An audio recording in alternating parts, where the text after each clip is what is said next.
Hooray! Christmas is over. We survived for another year. How was everyone's Christmas dinners? We survived for another year. Christmas is only 3 days over here. Oh, the year's almost over. But wouldn't you then celebrate that? Potato. Technically, every single day it's been a year since the last time it's been that day, the previous year. I just blew minds. And uneventful. As Psycho, I like it. welcome and congrats on being second. Dark Lord, congrats on being third. Nice. Screw you, Skinner. Oh, but I hate Skinner, huh? Yeah, but with me, everybody knows it's a joke. With you, people are still on the fence. How are you all doing? How are you spending your holidays? How have you been spending them? Yeah, I'm kind of glad it's over with almost. I don't know why. For some reason, like during my vacation in the middle of a month, I felt kind of Christmassy. And as the days finally came, it was like, meh. It felt more like a 24th, 25th and 26th of December rather than a Christmas. Basically, nice and uneventful as well. Can't complain too much. Yes, you can. Do it. I mean, of course I can. I'm Dutch. It's in my I blood. ate too much, but that's on me. Keeping my rambunctious tummy under control and relaxing. Okay. I'm not sure what rambunctious means, but I can sort of guess, I suppose. You are rambunctious. Yeah, that's why I'm saying I can sort of guess. Got a bunch of Moomin books. Oh, that's cute. That's adorable. Moomin, that's the grey, not elephant, but hippo. It's a Moomin. I'm It's not opening Google image search for a Moomin for her. It kind of looks like a hippo. I do know the character, even though it's not what I was thinking of. Actually, yes, it was. Chunky, very round horse-like creatures. Maybe a bit of bunny in there. They do look cute. I think they're based on hippos. And I go back to the image search. What are they based on? Let's see, does it say it anywhere? Central characters in the series of novels, short stories, picture books, and a comic strip. They resemble hippos, but they are trolls. It's kind of cute. There's a whole storyline where animals escape from the zoo and zookeepers say they must go back thinking they're hippos. They do look Thank like you hippos. for confirming. Yeah, Hello. they're trolls. Now I'm thinking, do some people who troll on the internet start to look like hippos, or do they become trolls because they have hippo-like qualities? I've never really trolled on the internet. I have. I was stupid. 50-50 chance then. Do I look like a hippo? When I come out of a shower, I do. A little bit. I've not transformed into a hippo yet. There is hope for us. There is hope for us. Well, after these few days, I do feel like it.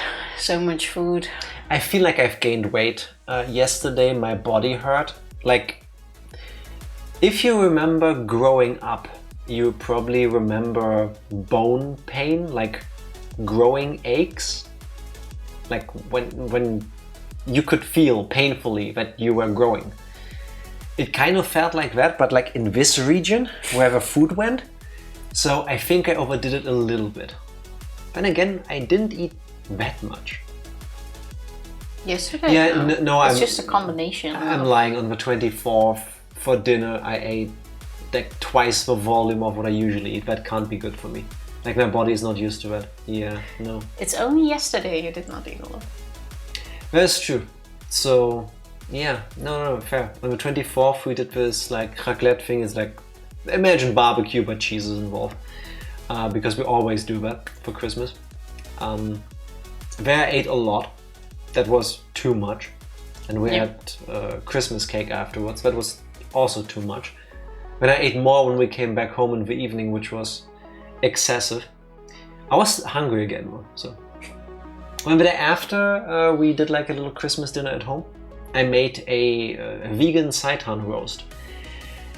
And for spending 4 hours doing it with a recipe I found, It didn't taste like 4 hours of work. It tasted more like 30 minutes. It had all the love in it. Yeah, effort. In the end, I didn't love it anymore. That was pure effort. I followed a recipe I found online that was supposed to be like a turkey-ish roast in the end with some rice paper and spices over it to give it like a roasted skin kind of thing, which worked beautiful until it was time to get the thing out of the oven the first time, and then all of that came off, and with it 90% of the flavor that was supposed to go on there. But it was still okay afterwards. It was okay. Wouldn't have it next year, but... Good thing I froze for us. So you gotta eat it at some point. It's not gonna be in the freezer until next year, now is it? It might be, because next year starts in 4 days. Next Christmas. And yesterday we just went to a restaurant, had dinner there with my family. Which was a normal portion size of thing. That worked. Time to go on a diet now. Had to get up from the table after dessert because it was too full. Couldn't walk it off, fortunately.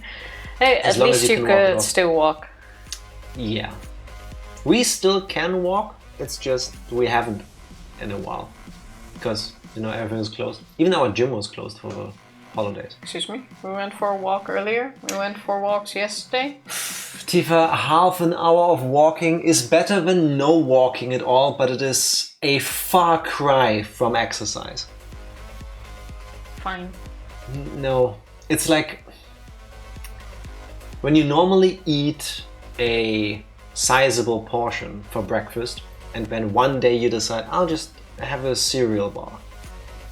You ate something, but you wouldn't necessarily call it breakfast.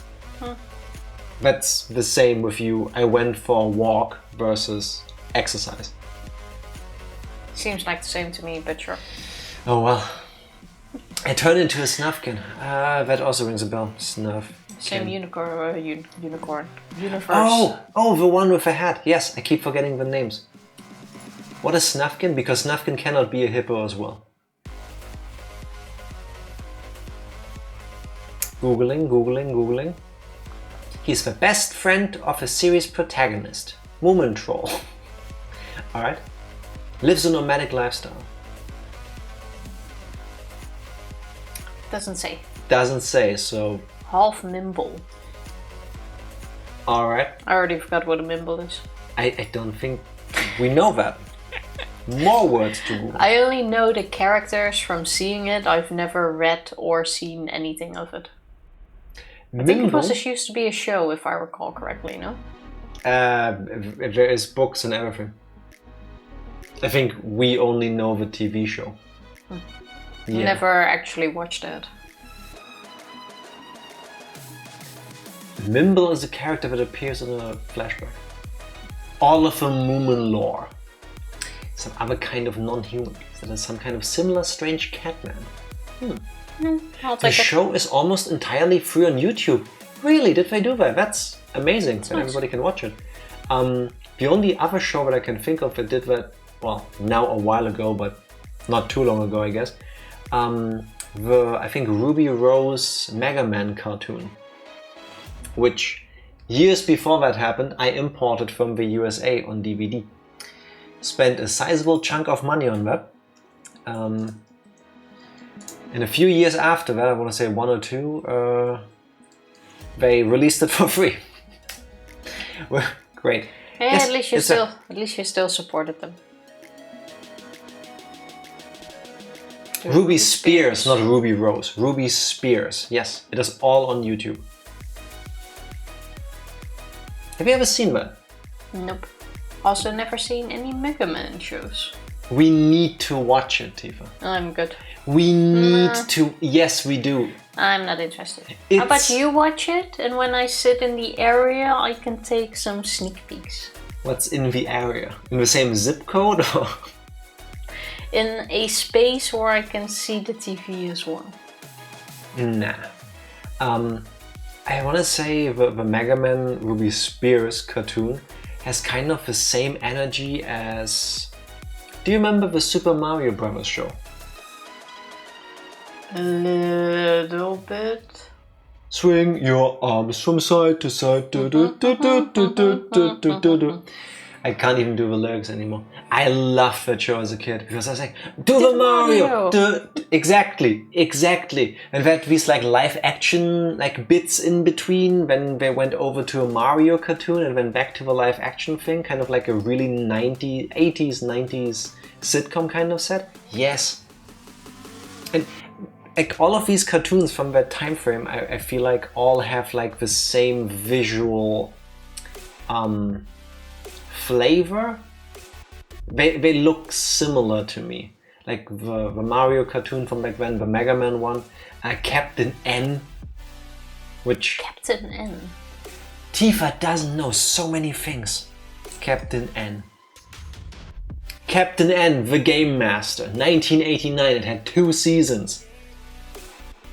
Never seen or heard of it at all. Probably animated by the same studio or something. Captain N was... That show is older than I am. Barely. 1989. I have no idea. Yeah, but still older. Captain N was... Where is it? DIC Animation City, Saban Productions, Nintendo of America. And... They were done with the show before I was born. How am I supposed to know that? That probably didn't even run anymore. You heard me, Tifa. Somehow missed Captain N. Literally never seen that guy. Yeah, it's too old for us, Psycho. I'm falling down the rabbit hole of Googling shows now. Here, Mega Man. So Ruby Spears did do Mega Man, but none of the other ones I'm thinking of. So, nah, that ain't it. Alvin and the Chipmunks. It's by the same people. Is it? Yeah, there. Oh my god, the same studio that made the Mega Man cartoon, also the Alvin and the Chipmunks, 1983 to 88. I'm surprised. That I do know. Only seasons 1 through 5. Starting season 6, they moved to a different studio. Alvin! Yes! Yes! And then at some point they introduced these extra 3 chipmunks, which were like the female counterparts to the main 3. Which was kind of like self-cessed in a way, but... Those I don't remember. It was too old for me too, I got it on DVD, or was it on tape? Ooh, VHS cassettes. I feel so Probably VHS at that time. Because I still had those until I was a teenager. Do you... The Chipettes, yes, that's what their group was called.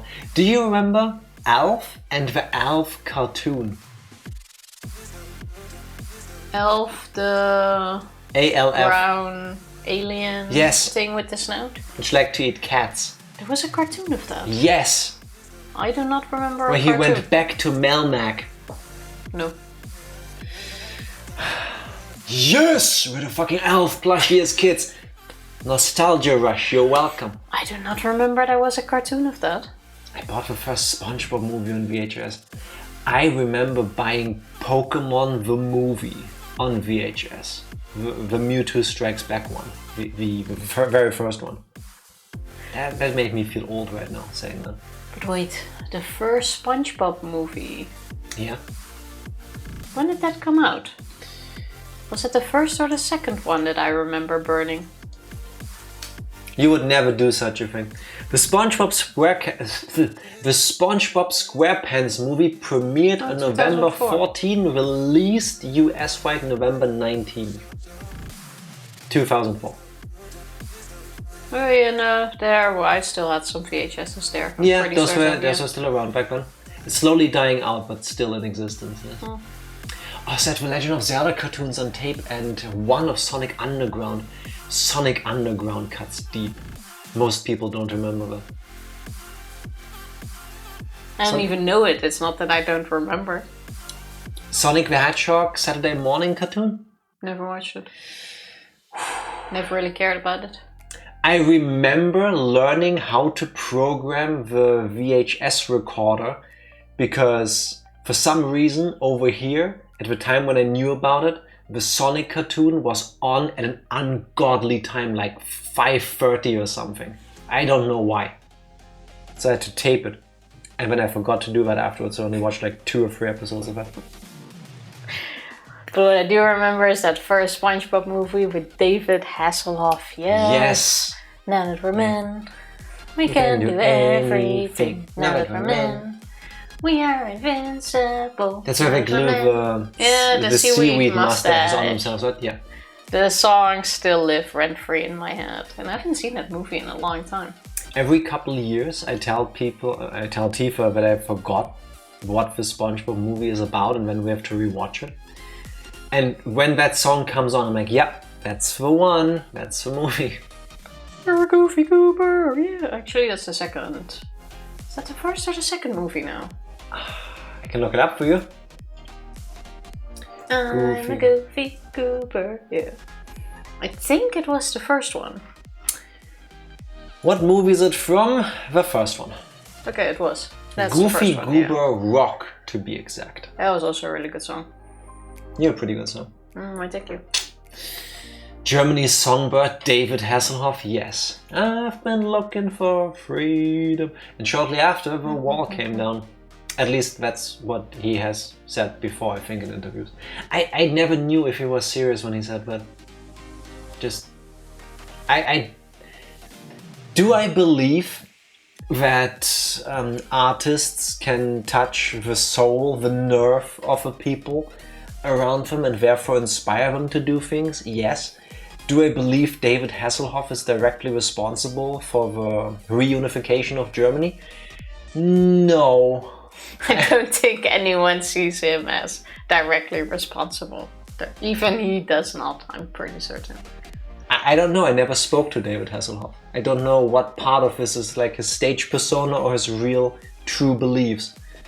I mean, magic is real. Yes. That it absolutely is. The power of memes cannot be underestimated. Of what? Of memes. It's funny when sometimes you speak to German speakers and they don't know the word meme and they say it meme because I've had that happen to me and that confused me. I'm like, what? Yeah, check the thing, I've sent you a meme. A what? A meme. Of course, if you don't know better, you would read it like that. You know? And I can't really say anything about it. I mispronounce every second word Same. there is in the English dictionary. As a kid, I distinctively remember sitting in a restaurant. I must be like 5 or 6, something like that. And to keep me quiet, my family got me a Donkey Kong comic book. Some official Nintendo one. And I was flipping through it while we were waiting for our orders to be brought over. And on the first page, I think it was, a character says okay, but I'd never seen the word before, and it was just okay, as in the 2 letters, you know, okay. So I'm thinking, ok. What does ok mean? Okay. So I asked my parents, like, what is ok? And they're like, no, it's okay. It's like, it's alright. So if you don't know how to say a word, you don't know how to say a word. Ok seems fine. Ok. Ok. Are you feeling ok, Tifa? Feeling very ok. I drink to that. I'll take it. You know what's never really ok though?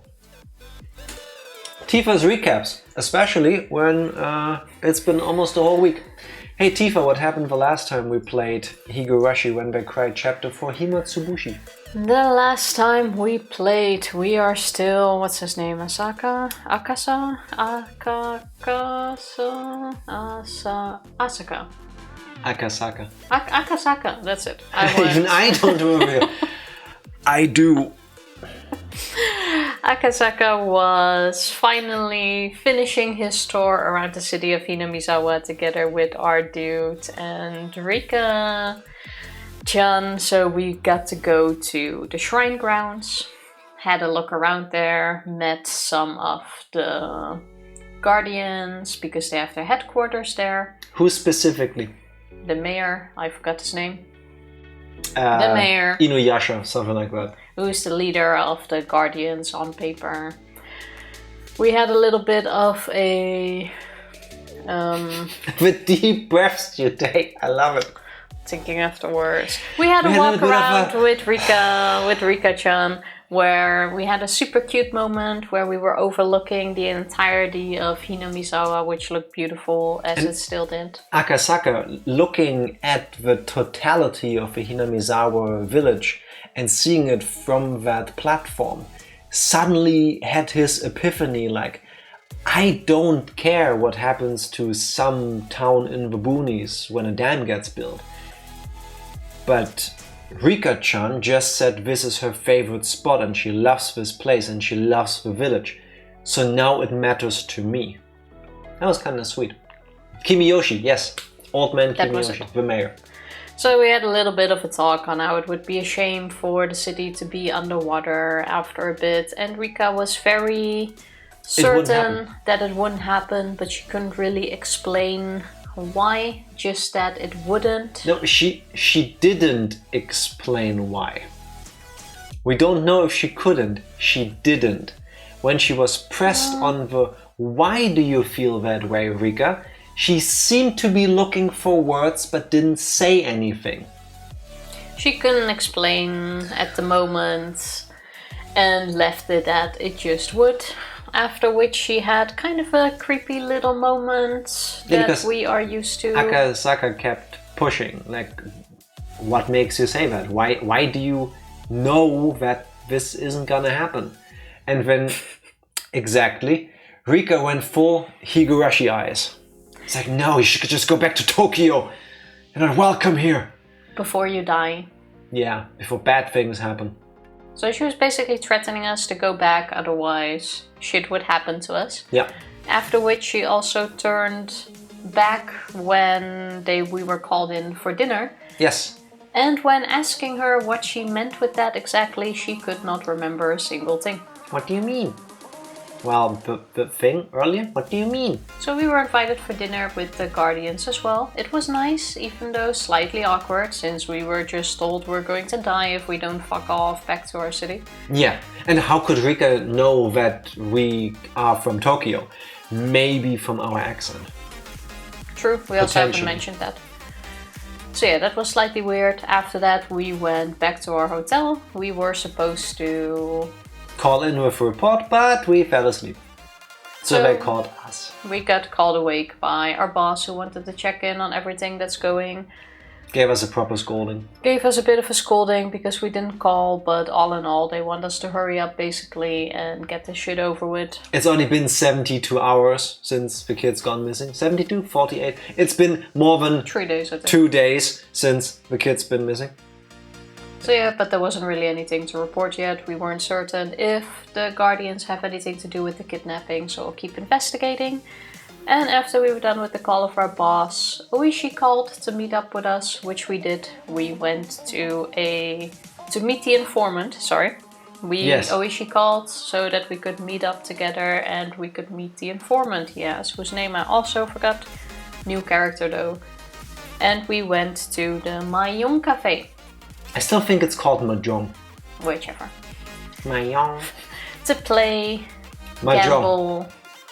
To play gamble. To play. Gamble is my favorite game. Gamble. Yes. And that's where we were. Yeah, and for some reason, Ooishi and his group of colleagues / friends, their idea of fun is to play Mahjong for money. They have basically confirmed that they're trying to get us to lose, so we have to then pay for a night in town, which will most likely involve a brothel, strippers, or something in between. Yeah. Betting is gonna pay for drinks later, totally not gambling. Yeah, I mean, potato, right? True, is going to pay for drinks at an establishment of their choice. Yes, and it's gonna get expensive. And one other person joined us, but I forgot who that is. We were with 4 people in total. Some person was already there. Yeah. It was Ooishi, the informant guy, and I think some other police dude. Think so, yeah. Yeah. They all know more than they let on, and they're old perverts. Is the whole energy of the room. Yes. Tifa. See, that could be worse. Yes. It's Oishi, Akasaka, Old Man, and Sato, the informant. Thank you very much. Sato. That's the guy that guffaws and bends himself like 90 degrees backwards when he laughs. Sato I remembered, but who was the old man? Old man. Some old guy. Well, we'll find out. Are you ready to Higu some Rashis, Tifa? I think I'm ready. Click! There you go. Do you have a... She's drinking water, but I hear the sound of her playing with a tea bag tag. See, I'm telling you, it's all in between your ears. Wait, did you hear that extra footstep? Dun dun dun dun. Like, look, nothing. Except a cute nothing. mug. Think happy, be happy. So next time you can leave it on because you're just hearing things. Because I'm lazy and I don't throw things away as often as I should. I've now collected 5 tea bag tags on this desk. Every time I take it away from Tifa, I just place it over here. Then I forget it exists. You ready? I'm ready. Laugh is music. Well, and I'll just call Richie here. For a second I thought, who is Richie and why is he being called? Well, the old man and Wait. We're off to a great start. Seems to be a move. Let me start over completely. Then, I'll just call Richie here. Well, the old man and Sato-san probably won't fall for this silly Richie. I wonder if Akasaka-kun will spit out what I need. Wait. Why did we need to change the narrator now? I think here where we all It's confusing, as it usually is. A lot of mahjong terminology which I conveniently did not bother to learn. Same. It's like... Same as well. I think Richie is like a call in poker. Also don't play poker. But thank you. For everybody that does know a thing or two about poker, that will be helpful. It's not me though. We'll get through it. At any rate, Kurudo's hand is probably holding something like that. In that case, this one ought to go through. There! Snap! That's probably still you. No, I think it's you. You Oh, can ho! stick to the narration, otherwise. The old man's pretty good. He's quietly trying to use one of my save tiles to complete his hand, isn't he? I think it's It's Ooishi. Ooishi now. It seems that Akasaka has at least learned the ropes when it comes to guarding against someone's Richie. But that will be his downfall. What's wrong, boy? Would you hurry up and discard? If you're not sure, anything that Kurudo's already thrown away should be safe, no? Damn, music in the backdrop made it seem like Ace Attorney. Welcome in, Mommy. Happy Friday. How's your Christmas been? And yes, this is the Ace Attorney spin-off. I see the confusion. So far, there have been no updated autopsy reports. So. The objection. There was. When? In the previous chapter. When? When the girl was found in the sewers. I wasn't updated, it was just... Well, still. There was no autopsy report to begin with. Not that we're handed one, at least. This makes more sense than Ace Attorney. Does it though? Not when we start playing Mahjong. Not yet. Oh, Akasaka-kun's really fretting over this one. It was glaringly obvious that he had a save tile to discard, but he didn't want to throw it away because it would move him farther from completing his hand. They're so nice when they're young and innocent. That was creepy. Come on, hurry up and throw out the kicker. If you gave me the winning tile, we'd be headed to an establishment where I could do with all sorts of licking and sucking.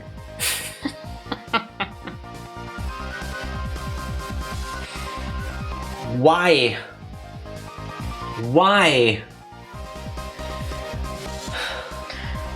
If he gives the old man his winning tile, we'd be headed straight to the place with maids and bloomers. This won't go through, right? He looked up as he hesitantly threw out the tile that was not too bad. Hey now, that's a dangerous tile, you know. Kurudo, does that go through? Yeah, it will. Seems like this time you were lucky. But as long as the round kept going, I could still win off a draw. They really want to go to their establishments. Yeah. My problem is that I have a very vivid imagination. And I've seen enough of Oishi to not want to imagine him in a licking and sucking scenario. I think I said this last time already, but like going to a brothel is like one of the very last things I would ever want to do with colleagues. No. Different times, I guess. Also, Mama, glad to hear your Christmas was good. Got $50 US from my dad for some reason. Which was funny, as you know, I'm European. Where did the $50 come from? I feel like there is more to it than that. I feel like there's something attached to the $50. Do you have a trip planned to the US? Or mentioned you want to make a trip to the US? Oh, maybe. Like, hey, spend it on me. Oh, good. I left it without better TTV emails in store. Psycho just said the word horny with no other context. Yeah. We do see the emote, thankfully. Well, we see both. Yes, true. In our chat preview up there, we see the text, and on every other screen we can see the emote, yes. Sometimes when in doubt, I'm like, emote. It's an emote, yeah. It's an emote, right? Help, it's an emote, right? But after that, Akasaka-kun managed to luckily avoid throwing any bad tiles, and somehow the route managed to end without anybody completing a hand. Tenpai. Tenpai! Newton, I forgot. Sato-san had keenly appreciated. Sato-kan. How did you do it? What did you do to me this time? Sato-san had keenly anticipated that two players were in reach and had decided to play it safe. What a cool-headed way of playing. Now let's see what kind of hand did Akasaka-kun have. When the round ends with nobody winning in Mahjong, anybody in Tenpei has to show their hands. But if you're not in Tenpei, you have no obligation to reveal it. The average beginner would normally show their hands even if they weren't in Tenpei and start a commotion about how if this tile or that tile they would be in Tenpei.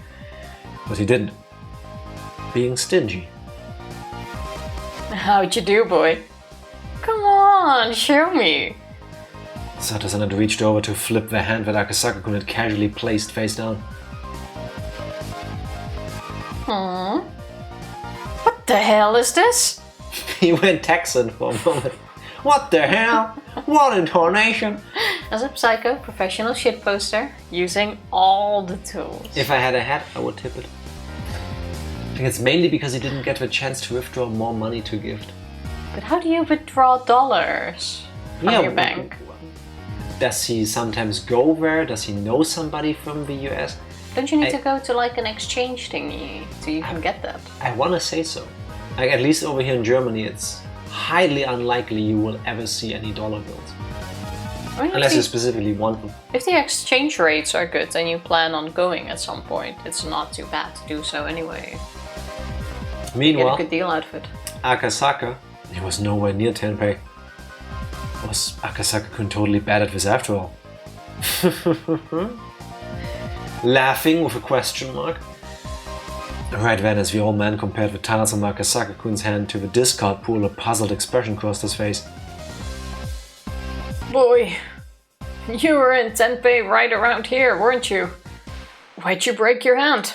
The higher Manzu tiles suddenly got more valuable, so I held them back. Even though the chance there were safe tiles had increased with respect to Ooishi-san's Riichi. It would have been safer to read the discards, but there was a player who went out of their way to keep the tiles out of play. Oh. So Karudo's Tenpei was no good from the start, in other words. If it wasn't such a high-level trap, I would have thought that you were waiting for me to throw out the winning tile. But the more concerning thing is that you were in Tenpei and didn't say anything. And when did you realize I was in Tenpei? Around here? You threw out 4 tiles in a row immediately. At first I thought you were just discarding redundant tiles, but I noticed you glancing over at me and realized you were waiting for something. Akasaka-kun, you... Akasaka-san, when did you first start playing Mahjong? I never did, except in high school and university. Now, let's continue. Since Sato-san wasn't in Tenpei and the round ended without a winner, then I'm next, right? The next dealer?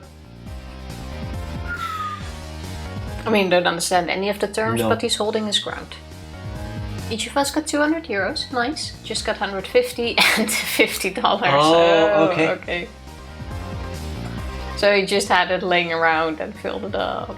Oh, apparently they use US dollars in the Democratic DRC. Republic of Congo, where he was until a week ago. Oh, fair enough. Then that makes a whole know. lot more sense. Yes, so there is a story attached to why your dad randomly, seemingly, had 50 US dollars laying around. He didn't go out of his way to go to an exchange, lose money in the transaction to have money exchanged, and then go back like, here, money you can't spend in this country. Even though it's pretty useless, might just keep the $50.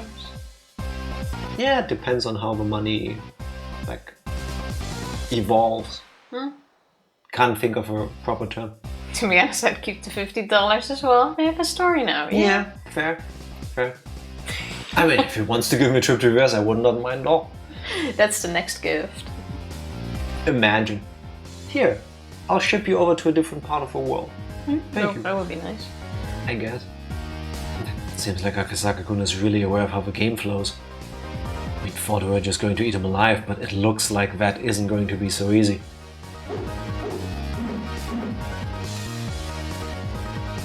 Oh, we get character art now. Alright. Is this the first time we actually see him? Yes. Also, I'm sorry for everybody who's gonna feel attacked about their body image in a moment, but Akasaka has incredibly thick fingers. That's because they're so close. Does that look nearly as thick as in this art? Yes. They're just near. Remember how big You- Rika-chan's head was Look. in some of the art style thingies? No, that's not how perspectives work. Now I feel like my hand looks really weird. No. No. Just like how Rika had a huge head, he has big fingers. You know what they say about men with big fingers? Stop shaming him for sausage fingers. They're good at mahjong. Ooishi-san looks like a good... Wait. That's how you Okay. can figure it out. Size of mahjong tiles. So, a normal... Here we go. Wait, I need a measurement thingy. A normal one is 2.4 centimeters width. Oh, this thing is Width. dusty. Okay, yeah, his Okay. finger... Okay, it's been broken. So, 2.4 or 2.4? 2.4 centimeters, which Alright, is... so a normal tile is this thick, and he places his finger on there like this. That means his finger is twice the girth of mine, and I'm specifically using the word girth. His fingers have circumference. I'm using the big words. Yeah, let's say 2 centimeters based on the space left. His middle finger is an inch thick. Hot damn. Okay, point not proven. He has paws like a bear. How can he even play... How can... This is so unrealistic. How is he able to use a rotary phone with these fingers?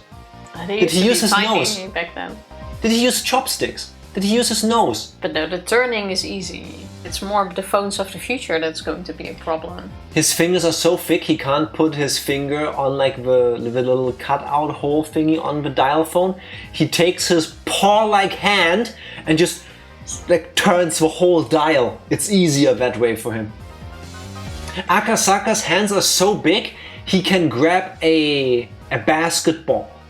But you know, not like some people just like barely holding it. He just grabs the thing. He's like This will I take would a with a tennis moment. ball. Jack can't get over this yet. You and your perspective.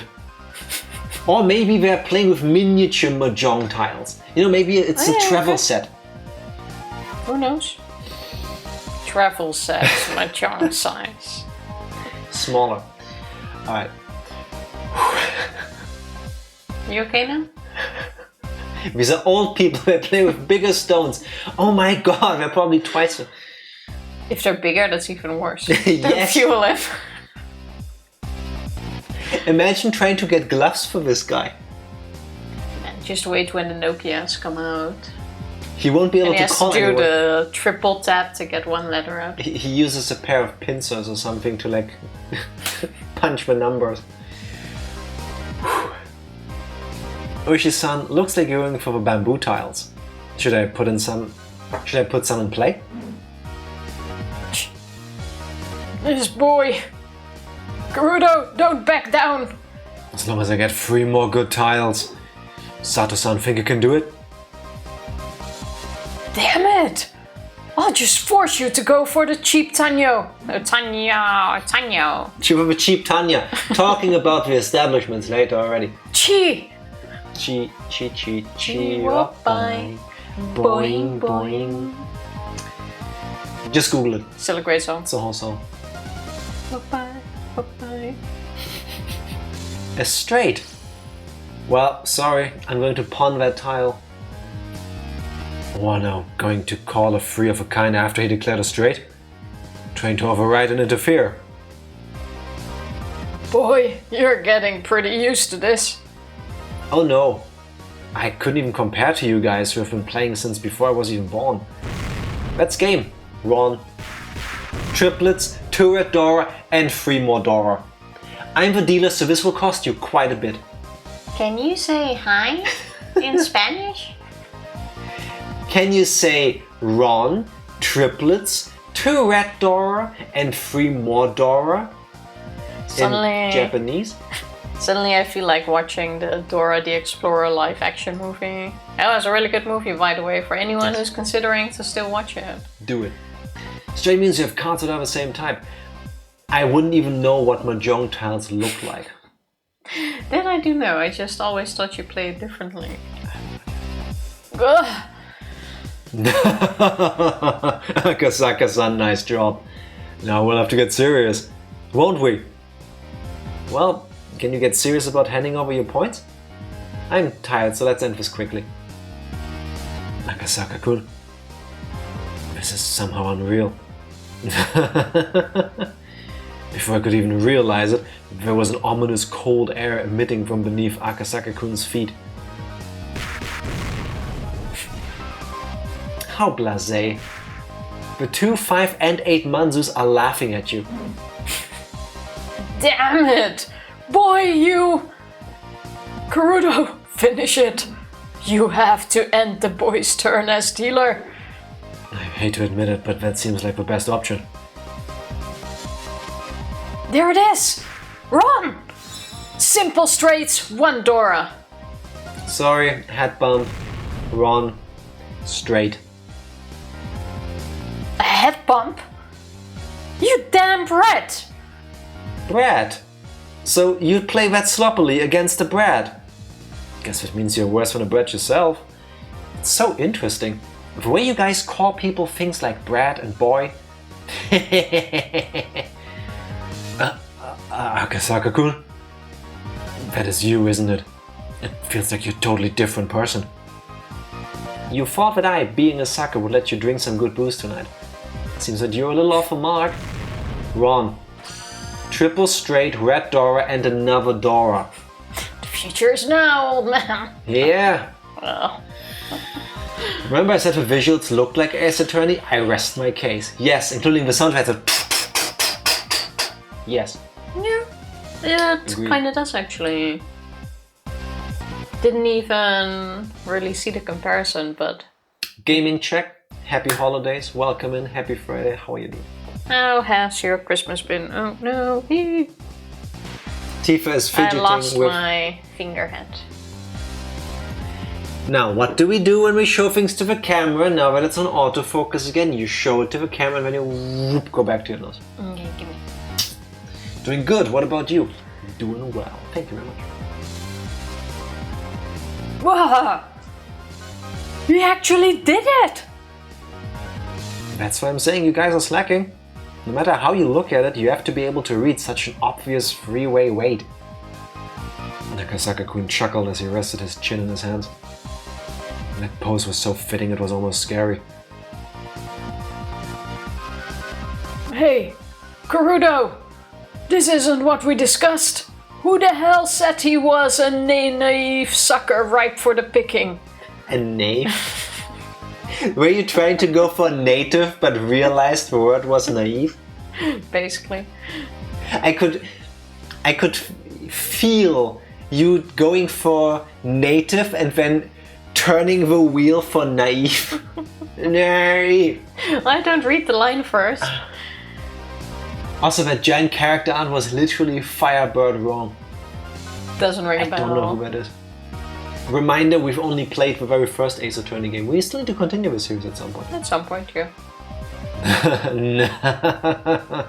Who could it be? Ooishi-san, this is bad.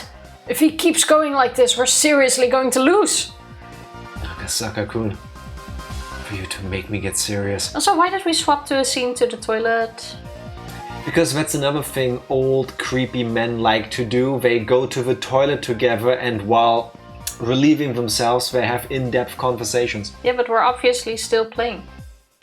No, they're taking a leak break. Doesn't sound like it. Looks like you really want to be milk dry. Pawn. Pawn. That sounds nice. One more time. Pawn.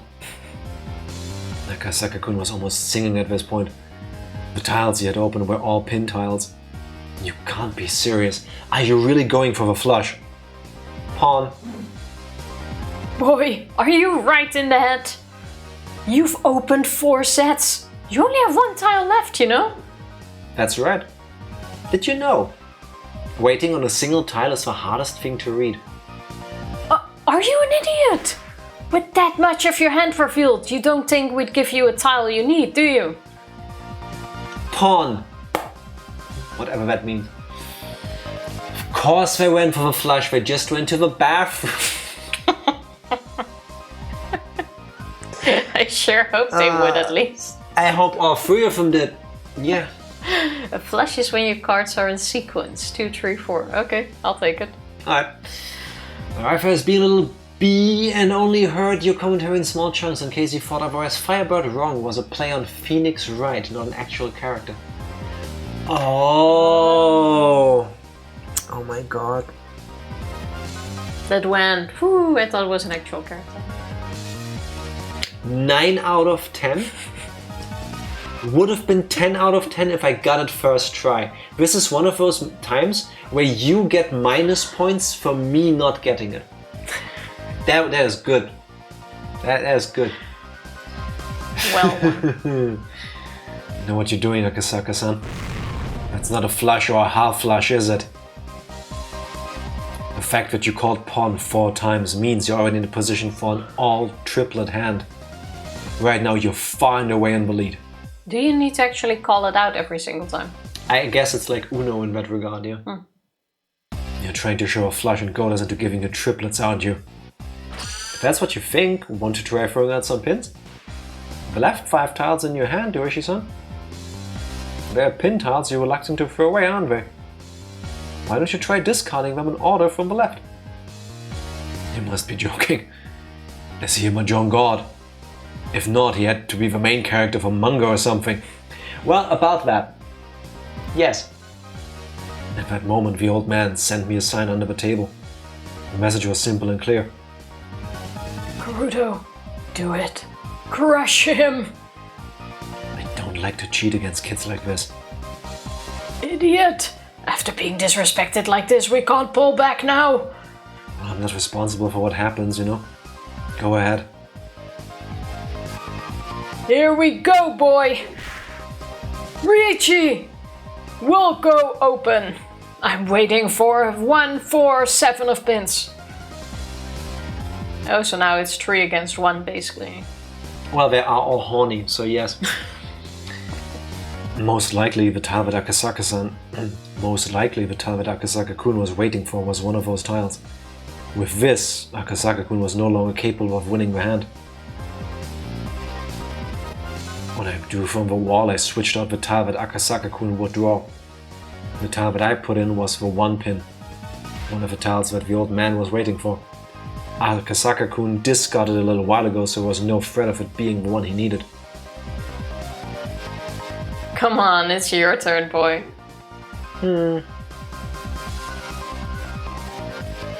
I knew he was troubled that the tile he drew was the 1 pin. Of course he couldn't discard it. Boy, you must be aware, but if you discard into an open Riichi, it's worth the limit, you know. You don't have to tell me that. The tile that came from Akasaka-kun's hand was an honor tile. Who ain't that something? There's only one north wind tile left, isn't there? You were counting on a really rough raid, weren't you? But with this, Akasaka-kun's fate was decided. A brat. You're lucky you're safe, but your hand only has a single tile. You think you'll be able to run away for the rest of this round? So I just looked up how many chapters there are in Higurashi. Only 8. Jesus! Jesus! Only 8. Jesus! We're here for at least a year. A year? Knowing these guys, it'll take 10. It will be another year from now. At least. We'll finish it in 25. We're not even 30, halfway 25. There. Yeah, but we're getting there. So, it's going to be like that. Akasaka-kun glared at the old man with a discerning eye. This guy had pretty good instincts.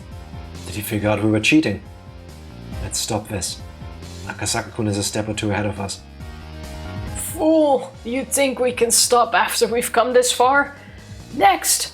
Make him draw it! The next tile Akasaka-kun would draw was the 7 pin. With that it would be settled. No matter which one he discarded, he'd play right into the old man's hand. An unavoidable full payout. When I drew my tile, I sneakily swapped Akasaka-san's. He noticed. Achoo! Crash. What? Akasaka-kun suddenly sneezed, collapsing the wall of tiles in front of him. Hey, what are you doing?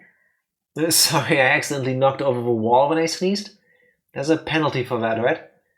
I'm the dealer, so 4,000 to everybody? Or should I pay a deposit? Unable to hold back, I guffawed.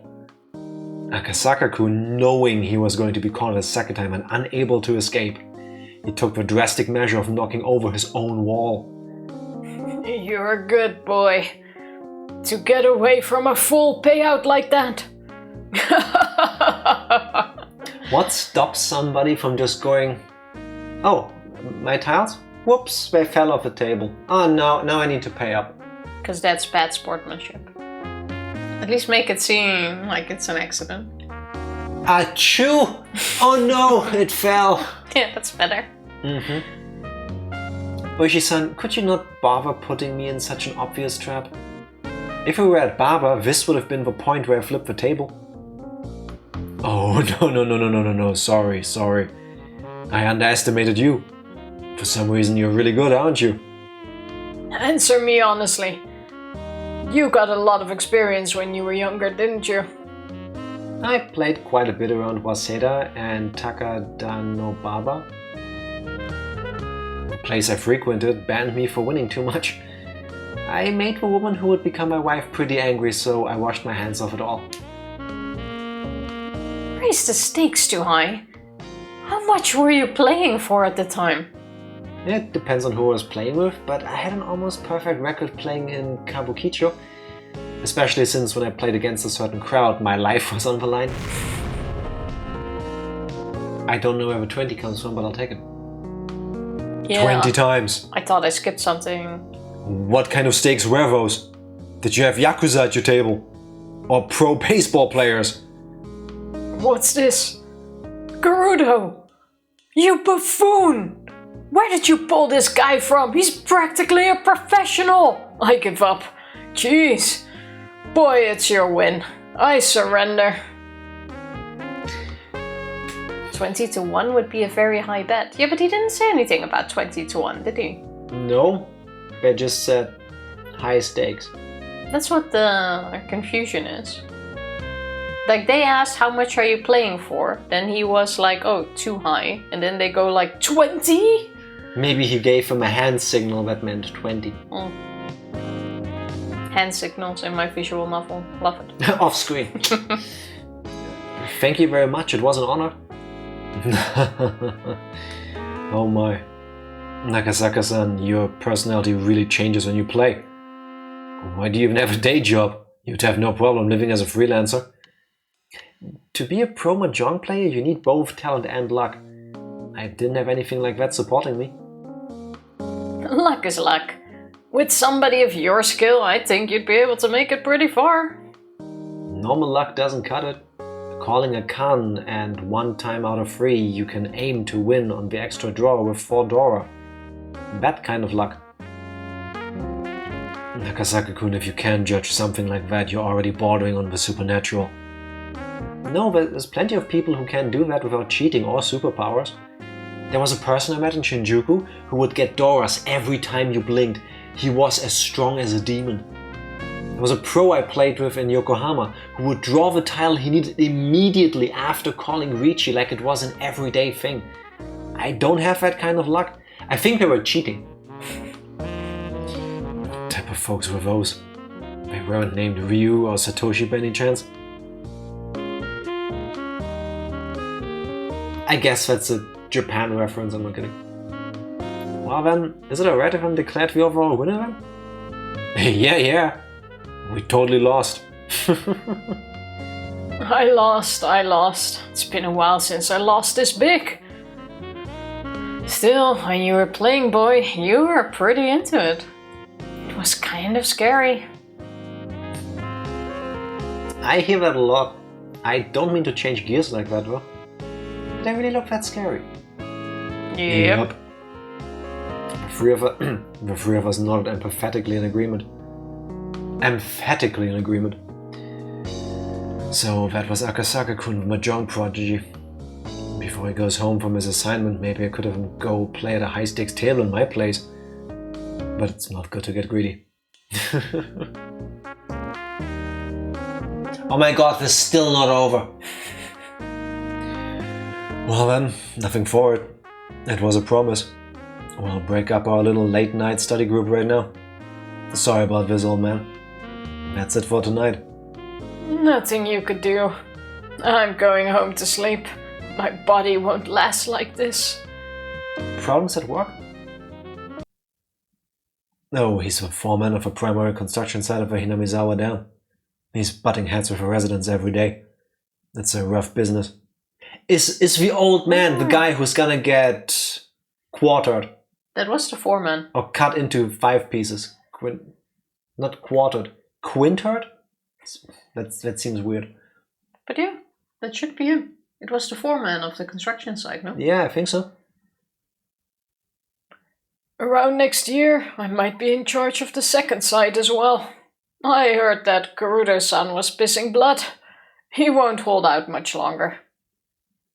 What? You'll be alright, old man. Your skull is thicker than it looks. I'm not exactly a saint, you know. There's times that just make my blood boil. I especially can't stand dealing with that bratty daughter of the Sonozakis. I think one of these days I'm going to rearrange her face. No. At least her pay is good, right? And the wages were pretty exorbitant. If you need to deal with all of that, I think you better pay them well. You couldn't pay me to deal with Shmion. No one's going to do it otherwise. Mm-hmm. Of course they are. If the pay was cheap, nobody would hang around that god-awful job. Hey, Gerudo, exactly when are the police going to tell all the villagers to shove off? There'll be a notice of eviction from the government, right? Maybe. I wonder what will happen. The old man who identified himself as a foreman of a Hinamizawa dam spewed a few complaints until he felt better about it, then left quietly. Well then, let's go. I'll leave the rest to Sato-san. Ooishi-san, are you going home? If I'm here, I'll just be in the way, won't I?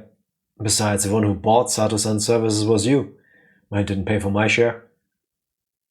Ooishi-san was kind of sketchy, but he was strangely conscientious about some things. I felt quite a bit of a gap between myself and Rishi's generation from that part of him I didn't comprehend. Then boy. No, I can't call Mr. my young hair boy no more. Is Akasaka-kun alright with you? Yes. Then, Akasaka-kun, shall we go? Where to? Well then, Akasaka-san, later. If you're having any trouble, you can count on me anytime. I don't have any more money to pay you, you know that? Okay, if you go easy on me next time, we'll be even. Ooishi, seemingly still not having had his fill of playing around, but without overstaying his welcome, disappeared into the night. I mean, that was the deal. Indeed it was. You're just sticking to it.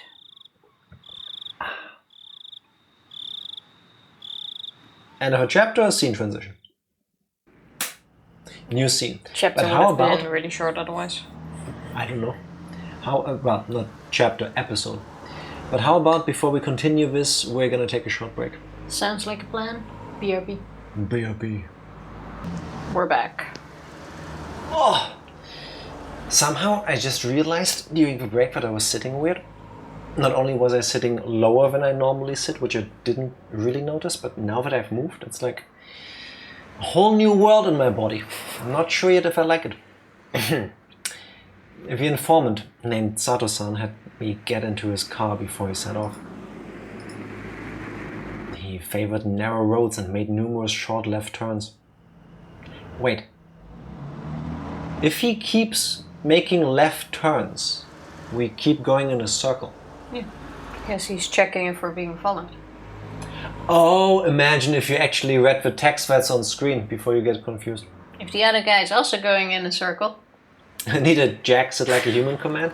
No, I don't think so. My posture is dramatically better than Tifa's. I don't know, today was one of those days, I guess. Checking if we're being followed?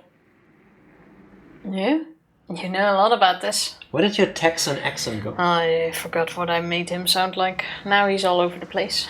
I think the last time you said a line with him, you kind of had like a southern drawl. Did For I some really? reason. No, you did every single thing already. Sato is a man of mystery. His accents change. Sato learned Japanese from many, many different people, so he has picked up all of their different habits and speech patterns and accents and dialects. Depends on his mood. Getting old, Jack. Gotta make sure. Yeah. Thank you, Psycho. Checking to see if you're being tailed by making left turns was a rather classic technique. If it was just a single pursuer, you could confirm it that way. But if you were being tailed as a team, this archaic method wouldn't let you shake them. Of course, doing it anyway was better than not. I didn't hear anything from the boss as to who you are, Akasaka-kun. Related to the police? If you're familiar with checking for being tailed, the only other possibility I can think of is something like a private detective. There, bring it back. Thank you. But then they know that you know exactly, so you wouldn't want them to know that you know that they know that you know. If it's not something I have to say, I'd like to refuse to answer that question. My. Ever since we played Mahjong, you seem a lot more mature.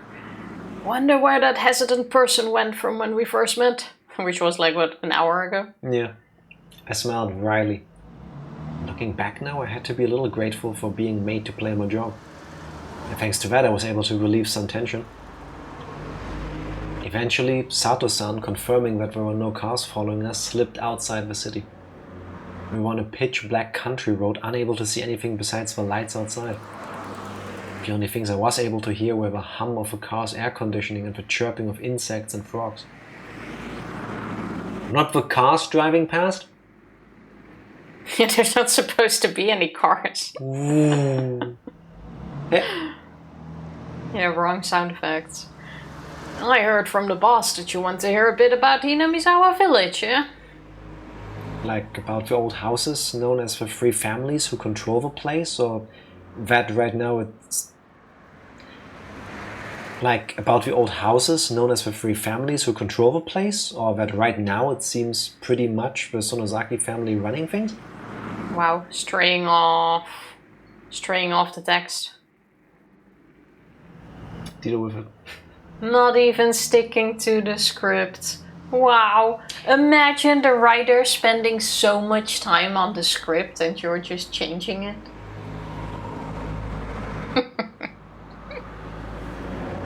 Annoying, isn't it? I'm getting older.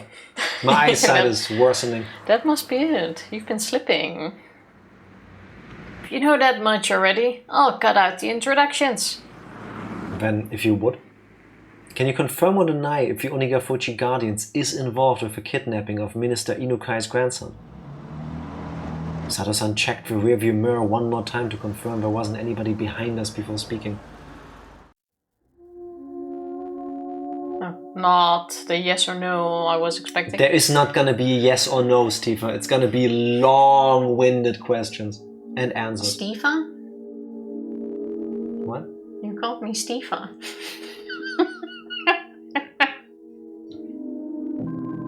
Wow. This is worse than calling out the wrong name during you know what. Yeah. It must be the age, Stifa. All I'm gonna say is Tifa is in charge of the drinks for on stream. And all day before Tifa made me something to drink, I've been able to say her name properly. Coincidence? I think so. I think not. Go on, Stifa. Okay, Staffo. What? That's the character, the informanist. The informanist. The informist. The what? Yeah. The informanist? Yeah, I'm helping you out. Thank you, that's so sweet. You know, we should both be on the same level. Tifa, if we keep going this way, it will be like, last night Last night, the Sonozaki main house held a family council. Did you hear about it from the boss? No. If it was a normal meeting, then it would just be all the relatives coming together over a nice cup of tea or something. But a family council held by the main house isn't quite so relaxed. A family council held by the Sonozaki main house? That would be a meeting between those who truly controlled Hinamizawa village. They wouldn't be talking about private family matters. It would be about the village as a whole. It's funny, the village as a whole, because there's also a hole in the village with a swamp. No, just me. Just you, but it is funny. About organizing activities against the dam project. Among other things, everything would be decided there. In reality, they were deciding the fate of the village.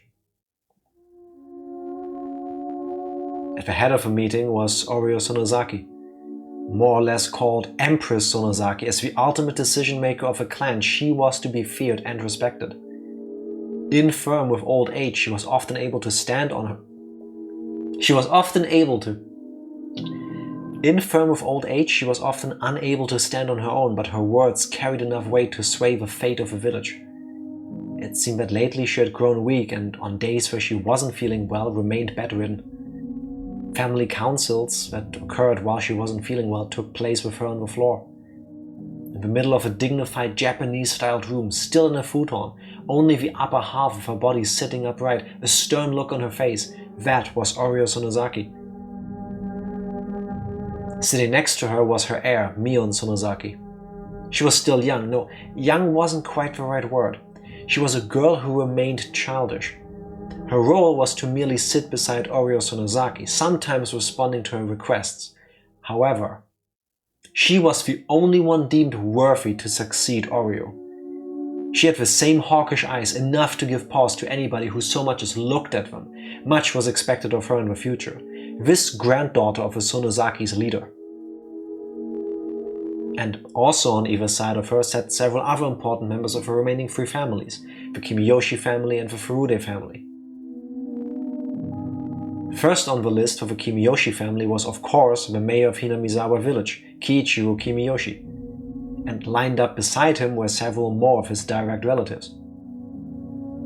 Opposite to them sat the other of the three families, the Furude family. The Furude family was only comprised of a family of a Shinto priest, so the only ones sitting there were said priest, his wife, and their daughter Rika. Rika was doted on by many of the older folks in the village, and it seemed that Oreo was no exception.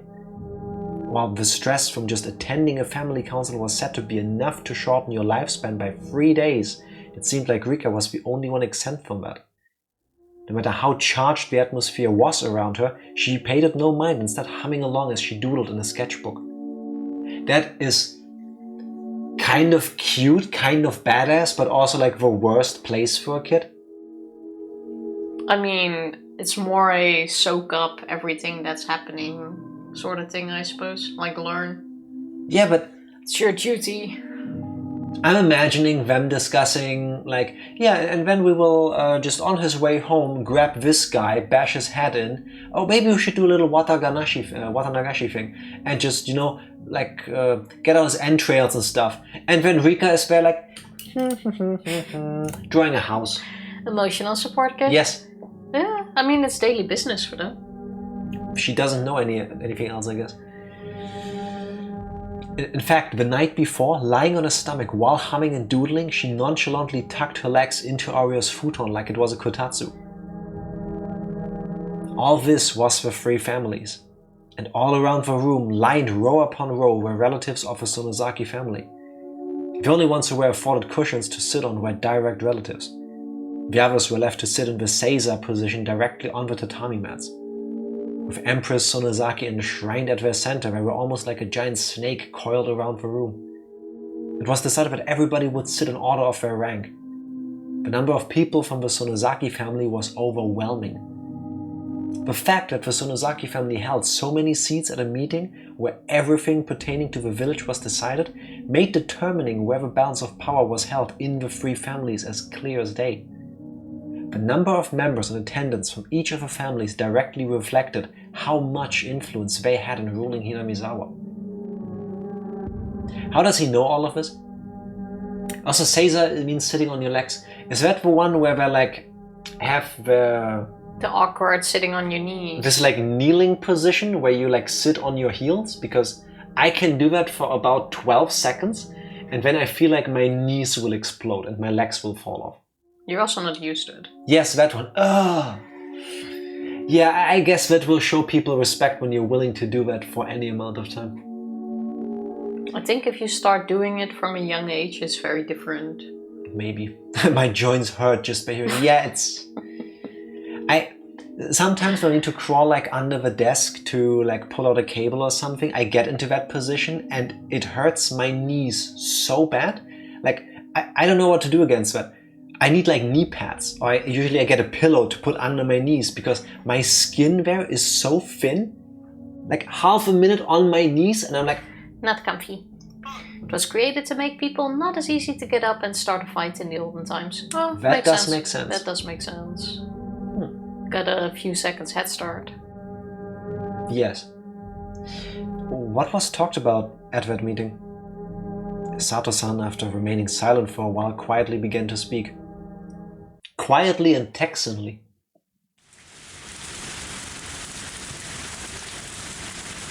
How does he know this? Is he a member of the Sonozaki family?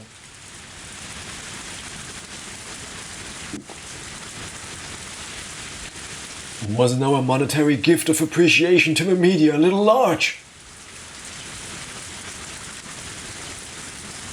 Breaking the long moment of silence was the head of the Kimiyoshi family, Keiichiro Kimiyoshi. The Onigafuchi Guardians wasn't a business. They were nothing more than a private organization pushing for the cancellation of the Hinamizawa Dam project, with no reliable source of income. Fundraising had always been a problem. When they first started operating, they had managed to collect a sizable amount of funds through donations, but as the conflict dragged on, that amount was steadily declining. This isn't an era where you can get what you want just by throwing rocks. It's very important you don't underestimate the power of the media, and we want to borrow some of that down the road. The expressions of the people related to the Sonozaki family were sullen. As one who suggested that they should borrow that power was the family head, Oryo Sonozaki. The battle wasn't just about force of arms. In this civilization... You threw me off with your yawn. At the time, man, will also make it hurt. A common punishment is sitting Caesar-style on top uncooked rice. Ooh, oh, that's like stepping on a Lego, but with your kneecaps. That is nasty. Oh, I feel that right now, imagining it. Ha ha ha. That is so not nice. Oh, Tifa, my knees hurt. Joke's on you, my knees always hurt. That's not better. And it puts all your body weight on it too. Yeah, it's like, oh. That's in modern times, they do replace it with Lego. Is that better or worse? I'm not sure. Oh, but specifically the single Lego pieces, the 1x1. Might as well just put thumbtacks there, like needles or something. In this civilization... Calm down, Satan. This is why I can't read that one word. Civilized. The word is civilized. We're not civilized here. We are civilized. It's when you're being civilized, but at a grand scale. In this civilized age, there were civilized methods for fighting. Oryo suggested that, creating a strategy incorporating the mass media. Oryo's foresight was spot on, and the effects of that plan, while at first unclear, slowly began to manifest. If a physical confrontation at the construction site was meant to delay progress on the dam by even one day, then the propaganda war using the media was aimed at attacking the dam project itself. At first, there were those who had doubts about that strategy, but there was nobody who... It's your yawns. I swear. I've been yawning for 4 years. No, you haven't. It's been getting worse for last year. Which... happens, it's a human thing, but you're throwing me off. I'm never to blame for my own mistakes. It's always somebody else, and usually it's Tifa. At first, there were those who had doubts about that strategy, but there was nobody now who called those results into question. But in order to maintain those media ties, a colossal amount of money was required. As long as the amount of funds that was abundant, things would turn out fine. It couldn't be argued that it was a massive expense, but the results spoke for themselves. But with the conflict continuing to drag on, the circumstances had changed. The head of the Sonozaki family, no, the one who sat at the pinnacle of the Hinamizawa's 3 families, Oryo, had suggested the idea herself, so it was already untouchable, and continued to be allowed to drain from the budget. Nobody acknowledged that it should be so allowed, but nobody could say anything. That was the price of dealing with the mass media. What do you think, Oryo-san? The only person who could object to a plan proposed by the head of the Sonozaki household herself was probably Mayo Kimiyoshi. Oryo, with a hard-to-define expression on her face, as if she had severed herself from the fetters of mortal emotion, simply listened quietly to Kimiyoshi's words. But really it was hard to tell if she was quietly listening or didn't even have the intention of listening at all.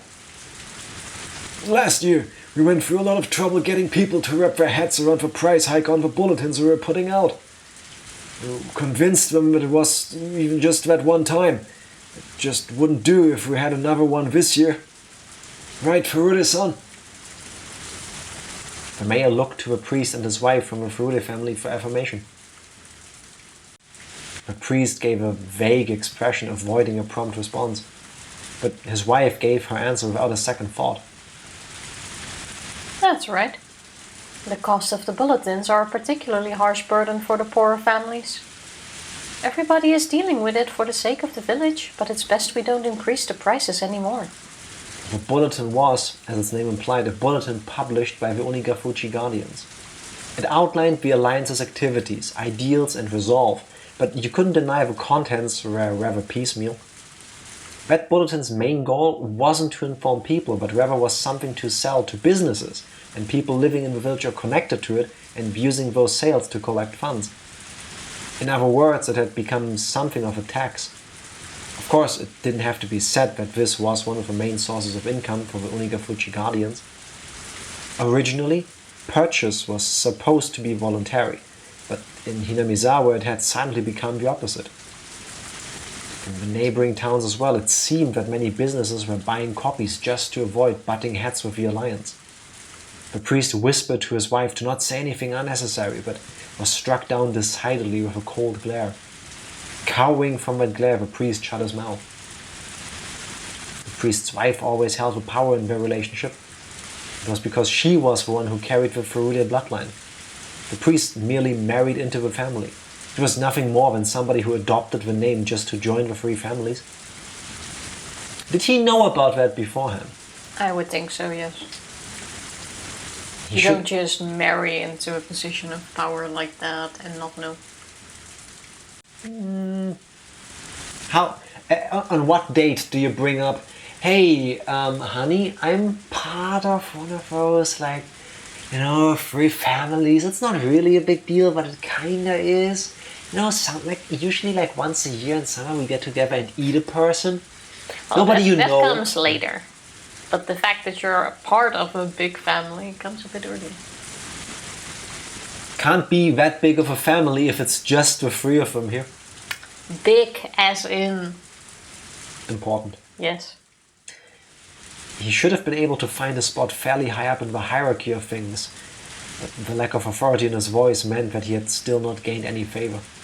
That's how you know he's a keeper. Casting a backwards glance at her rather disparate parents, Rika continued to doodle whimsically without paying them any mind. Signaled by a look from Oreo, Mion brought her ear closer to her grandmother. There, something was said to her in a quiet voice. After responding with a couple of questions, with a nod from Oreo, Mion looked around the room and conveyed her grandmother's words. Fuck 'em. There will be no freeze on the price increase for the bulletin. Kiyoshi made a face like he had just bit into something unpleasant, but that expression quickly disappeared like it had never happened at all. But Mion-chan, I think you already know this, but the cost of a bulletin is by no means easily affordable. It's a burden carried by everybody in Hinamizawa. If we make people carry too much of that burden, it's possible we'll collapse from the inside. And who on the inside would start that collapse? Who? I didn't mean it like that. I'm asking who would be the first to buckle? Being cross-examined by a girl who still had fragments of childishness remaining within her, the words stuck in Kimiyoshi's throat as he sunk into silence. Mion repeated her question once more, looking around the crowded room. Everybody refrained making eye contact to avoid being pierced by her gaze. The words she had spoken were unarguably said in proxy for Oreo. That's why when Mion spoke, they carried the same weight. But the look in her eyes was different. Like Oreo's, they had a hawkish gaze strong enough that anybody looking upon them would freeze in their tracks and yield. But that gaze was without question one that belonged to Mion herself. As Mion would eventually inherit everything from Oreo, the day when she could stand up as a young and capable leader in her own right would come. Nobody wanted to believe otherwise for even a minute. That's why nobody even thought of Mion as just some sort of little kid. Kimiyoshi-san, nobody will lose their resolve over something like a price hike on the bulletin. Kimiyoshi, while grumbling a little bit, made a gesture as if to say he had no objection. The expenses related to the mass media will continue. If those expenses become too much, we'll have no choice but to continue the price hikes. Mion had rendered her judgment. Everybody bowed their heads, silently listening to her words. In the name of Mion Sonozaki as acting head of the Sonozaki family, I hereby declare that all this shall be effective immediately. There shall be no objections, and any opposition shall be removed by force. Alright, chill. The formal decree was read aloud, indicating her judgment. There would be no retrial, but there was a certain authority behind those words that even a courthouse couldn't compare to. If she was a judge, she would have banged her gavel, signaling that the matter was settled. Mion pulled out a large bell from inside her clothes and rang it. We've heard that sound before. Yep. Everybody present could only prostrate themselves before the harsh sound of a bell. Now you know the origin. But how does he know exactly what was being discussed there? I'm guessing he is Sato Sonozaki. So you think he's part of the family? Has to be.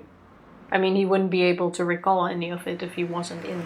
No, wait, dumber. What if he's the priest? Nah, he's not the priest. I would imagine he's somebody who dies throughout the Watanagashis. Yeah, but I don't think he's the priest, but he's definitely in on it. If what we just see isn't like for the player's information, but actually what he is saying. Only one way to find out. Well, that's a rather old-fashioned family council, isn't it? A young girl like you would probably find it... What? Oh, a young guy like you would probably find it hard to believe, was thinking of Mion. In an antique place like this, these types of things have firm roots. It was exactly as Oishi had said. The old system of the three families had vanished, and now the Sonozaki family was running things by themselves. On top of that, their rule was borderline despotic. I've never heard or seen the word despotic before. A despot, like a tyrant, yes, but despotic? Was that the end of the meeting? No, there's more. I'll continue. Please do. Eventually, after the ringing of a bell ceased, there was a deafening silence. Within all of that, a lone man shuffled closer to Mion and whispered something in her ear. Mion asked several questions quietly in response. When she was satisfied, she motioned for the man to leave. The man who talked to Mion was a member of a gang that her father was the leader of. That organization had the entire area of Shishibone City under its control, so it was quite well known even here. Of course, this was talking about the criminal underworld, so it's not just like anybody would know. But just showing a patch with a gang symbol on it was enough to resolve any disputes in the neighborhood. Mion's biological father, to Oreo, was her daughter's husband. The power of that man's gang was the driving force that controlled the dark underbelly of the Onigafuchi Guardians. And so that man, from his position as the next in line to control the three families, continued to coerce everybody around him with his unconventional presence. Mion exchanged a look with her father. Was it okay for her to tell what she just heard directly to Oreo? It looked like she was asking him that question. Her father gently but firmly nodded his response. I guess. I don't know how a Yakuza nod. Mion also nodded when... What? Sidled? Sidled. Can we stop making up words now? Mion also nodded, then sidled up to Oreo and informed her of something. Eventually, Mion finished conveying her message, separated herself from Oreo and fixed her posture, waiting for Oreo to signal her response. It wasn't often that Oreo showed any emotion. That's why when she started to laugh quietly, a vague sense of uneasiness crept over everybody in the room. You know what he told her? My lock joke from back then.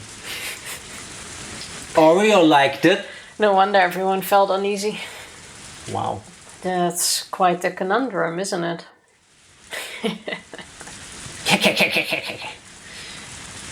Oreo was laughing so happily that Kimiyoshi had to hesitantly ask.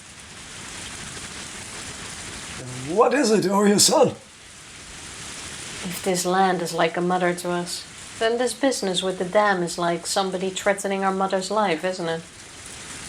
Kimiyoshi, unable to comprehend the meaning of her words, looked confused. Oreo, with a wide grin on her face, turned towards everybody and addressed them in a clarion voice. Whatever that is. Clear, loud, projecting. The minister behind the dam project is apparently rattled over the kidnapping of his grandson. That makes us even. That's shady as fuck. That's absurd.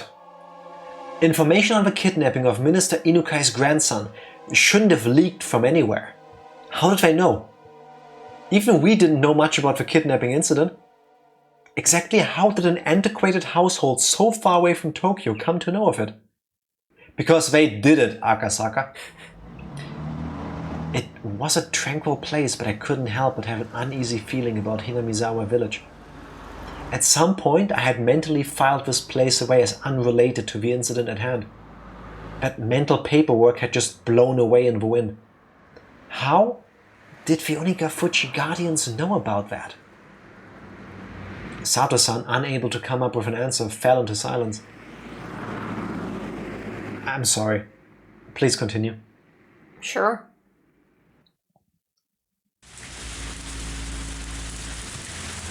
The Minister of Construction's grandson was kidnapped. Oreo-san, is that true?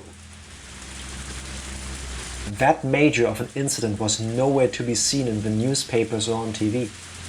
But in Hinamizawa there was nothing strange about Oreo knowing something that the rest of the world didn't. Our pain is the pain of losing a mother. I don't think it completely makes up for it, but the pain of losing a grandchild. You'll have to bear with that for a bit, don't you think? The last question wasn't addressed to anybody in particular. It was as if she was looking for consensus. Still, land and a human child are different things. Don't mind hiding him here, but I want no harm to befall him. The child isn't to blame. Make sure to keep that in mind. That means that the Onigafuchi Guardians were involved in the kidnapping. Can't say that for certain. Why? Even though their leader Oreo was clearly giving orders on the treatment of a kidnapped child. Lad, you see, this is what the Sonozaki family always does. Always does? What do you mean by that? They just always take the credit for when something happens. Let's say there was a particular problem. One that wasn't exactly favorable to the Sonozaki family. If Oreo shows concern over that particular problem, hearing that somebody who attended the family council would be helpful. As a result, Oreo's wish would be granted. However, neither Oreo or anybody else would know who actually did it. With this kind of clever little ploy, the Sonozaki family was able to manipulate events even though they had their hands laid out on the table. Smart. I mean, messed up, but smart. Then that means that somebody who was at the family council was the culprit. Or there's the possibility that there was never a culprit in the first place. Oreo herself, in that room full of people, didn't explicitly say that somebody pulled off the kidnapping. She was just giving her opinion. It was an odd and unpleasantly secretive way of doing things. Were they involved or weren't they? I couldn't see beyond the veil. This much, however, I could say with certainty. This kidnapping was an ironclad secret. No matter how high a position somebody was in, even they wouldn't know about it. If there was somebody who would know about it, they would be connected to public safety. In other words, one of us. The only other options were people connected to the case itself. Including the minister, there would be people affected by the incident. Or the people that committed it. In any case, there was no way an out household in a place removed from Tokyo by over 6 hours of highway travel should know about it. Them knowing at all was already strange. My suspicions began to accumulate, like falling snow. That's as much as Oreo said in regards to the kidnapping. Hopefully what you wanted to find out was in there. After this, it's up to you. I don't know what kind of work you're doing, but if you're going up against Sonozaki family, you'd better prepare yourself. Oishi might be fearless, but even he's been attacked 2 or 3 times. He hasn't been wearing it lately, but at one point he was wearing a stab-proof vest while off duty. Oh? Thanks for the warning, I'll be careful. You speak pretty well. Are you from Tokyo by any chance? Huh? What's your point? Investigators were always close to danger. It was best not to divulge any information on myself. Your job. Could you possibly be somebody from the Metropolitan Public Safety Division? MPSD. Ding ding ding. I couldn't remain silent here. It would be the same thing as admitting it. Huh? No way. This wasn't accounted for in the money I got from the boss. But as somebody who played at the same table today, I'll give you this one as a freebie. After Oreo talked about the kidnapping, there was one other topic that came up. Another topic that Oreo brought up?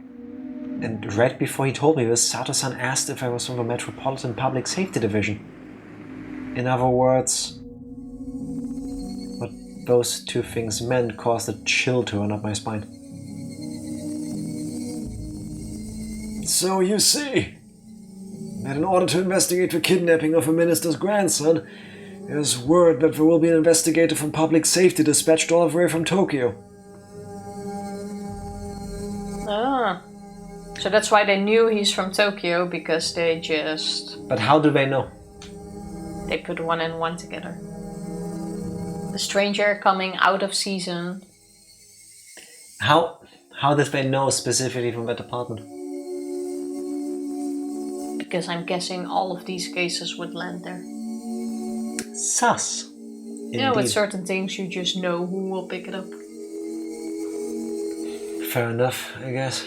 Like if it's a homicide, it's usually not your local police officer dealing with the case. Not? I don't know, I would have thought that actually. I actually would have thought that. An investigator from public safety! They can't be reckless and make a big deal over the kidnapping, so it seems the Metropolitan Public Safety Division is investigating this on their own. Ain't that grand? What is it? Rika, who had been drawing the entire time, was completely uninterested in the conversation up until now, looked at Oreo with an interested face as soon as the topic of public safety came up. Did the Metropolitan Police come? Oh, so Rika-chama knows about the Metropolitan Police Department. That's very admirable. Okay. Is there anybody that knows what kind of guy from public safety came here? Mion's father raised his hand slightly. Why does he speak like this? I hear that it's a nice young piece of fresh meat. Fresh meat? Is it nice and tender? Yeah, it is. Fresh meat. He's been massaged for a while. He is one of those people that had the Wagyu beef experiment done on them. Yeah, somebody stole my idea, traveled back in time and did that. Mion's father smiled wryly as he answered Rika's question. Tender and tasty? Yeah. Rika having her fair share at the Watanagashis. Tender and tasty. Rika smiled with interest. Why did Rika suddenly act interested only when it came to this topic? That was a question that apparently nobody had the answer to. This meeting was last night, right? Yes. We were already there last night. Yeah. The dub, they say something like, he's a newbie, a really fresh one. Yeah, It makes sense, but the way the conversation went is a bit odd. a rookie, a newbie, a fresh one. Green one. That's like 10% hint at cannibalism. The way they put it here is like 99.9%. Does Rika-chama know something about this man? You're making a pun between Shinmai meaning novice or it meaning new rice. It doesn't really translate into English then. This is one of the reasons why I hate the Japanese language and any language that is similar to it. How can one word be two completely different things? Or close enough that it can work as a pun? I don't know. After her rather flat reply, Rika buried herself underneath Orio's futon again. But when she buried herself there, Rika no longer started drawing again. Instead, she was making an expression like she was deep in contemplation. What shall we do about him, Mother? Mion's father posed the question. He had the type of uncouth expression in his face, indicating that, given the order, he could snuff a problem out at any time. He came all the way to Hinamizawa. Let him take it easy for a little while. So you're saying to just let him go around as he pleases? Mion's father asked in response. Oreo smiled thinly as she responded. Leave him alone. But if he starts causing too much mischief, then when that happens, don't hold back. I don't enjoy being taken lightly. Here's what they talked about apparently. Couldn't be that you're that fresh meat from the Metropolitan Police, are you? It couldn't be. Why is he so stupid and laughs there? Like, come on. I'm from the Bossopolitan Police. The what? Oh, Metro. Oh my god.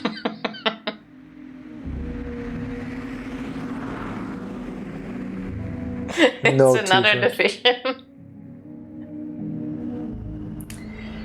Oh my god. It's a great way to cover up. No one would suspect a thing. If you've ever been hit with something heavy in the back of the head, that's what I was feeling right now. Oh, I feel like I'm dizzy right now. That was so bad. Still better than your logic. I'm just giving you a hard time because I wish I would have come up with it. The sensation of cold, bristling fear began to crawl its way up my back. This family council took place last night. In other words, yesterday. Then today, when I was dressed up as a tourist headed towards Hinamizawa, my cover was already blown. When I remembered the first person I met when I got to a bus stop, I couldn't breathe.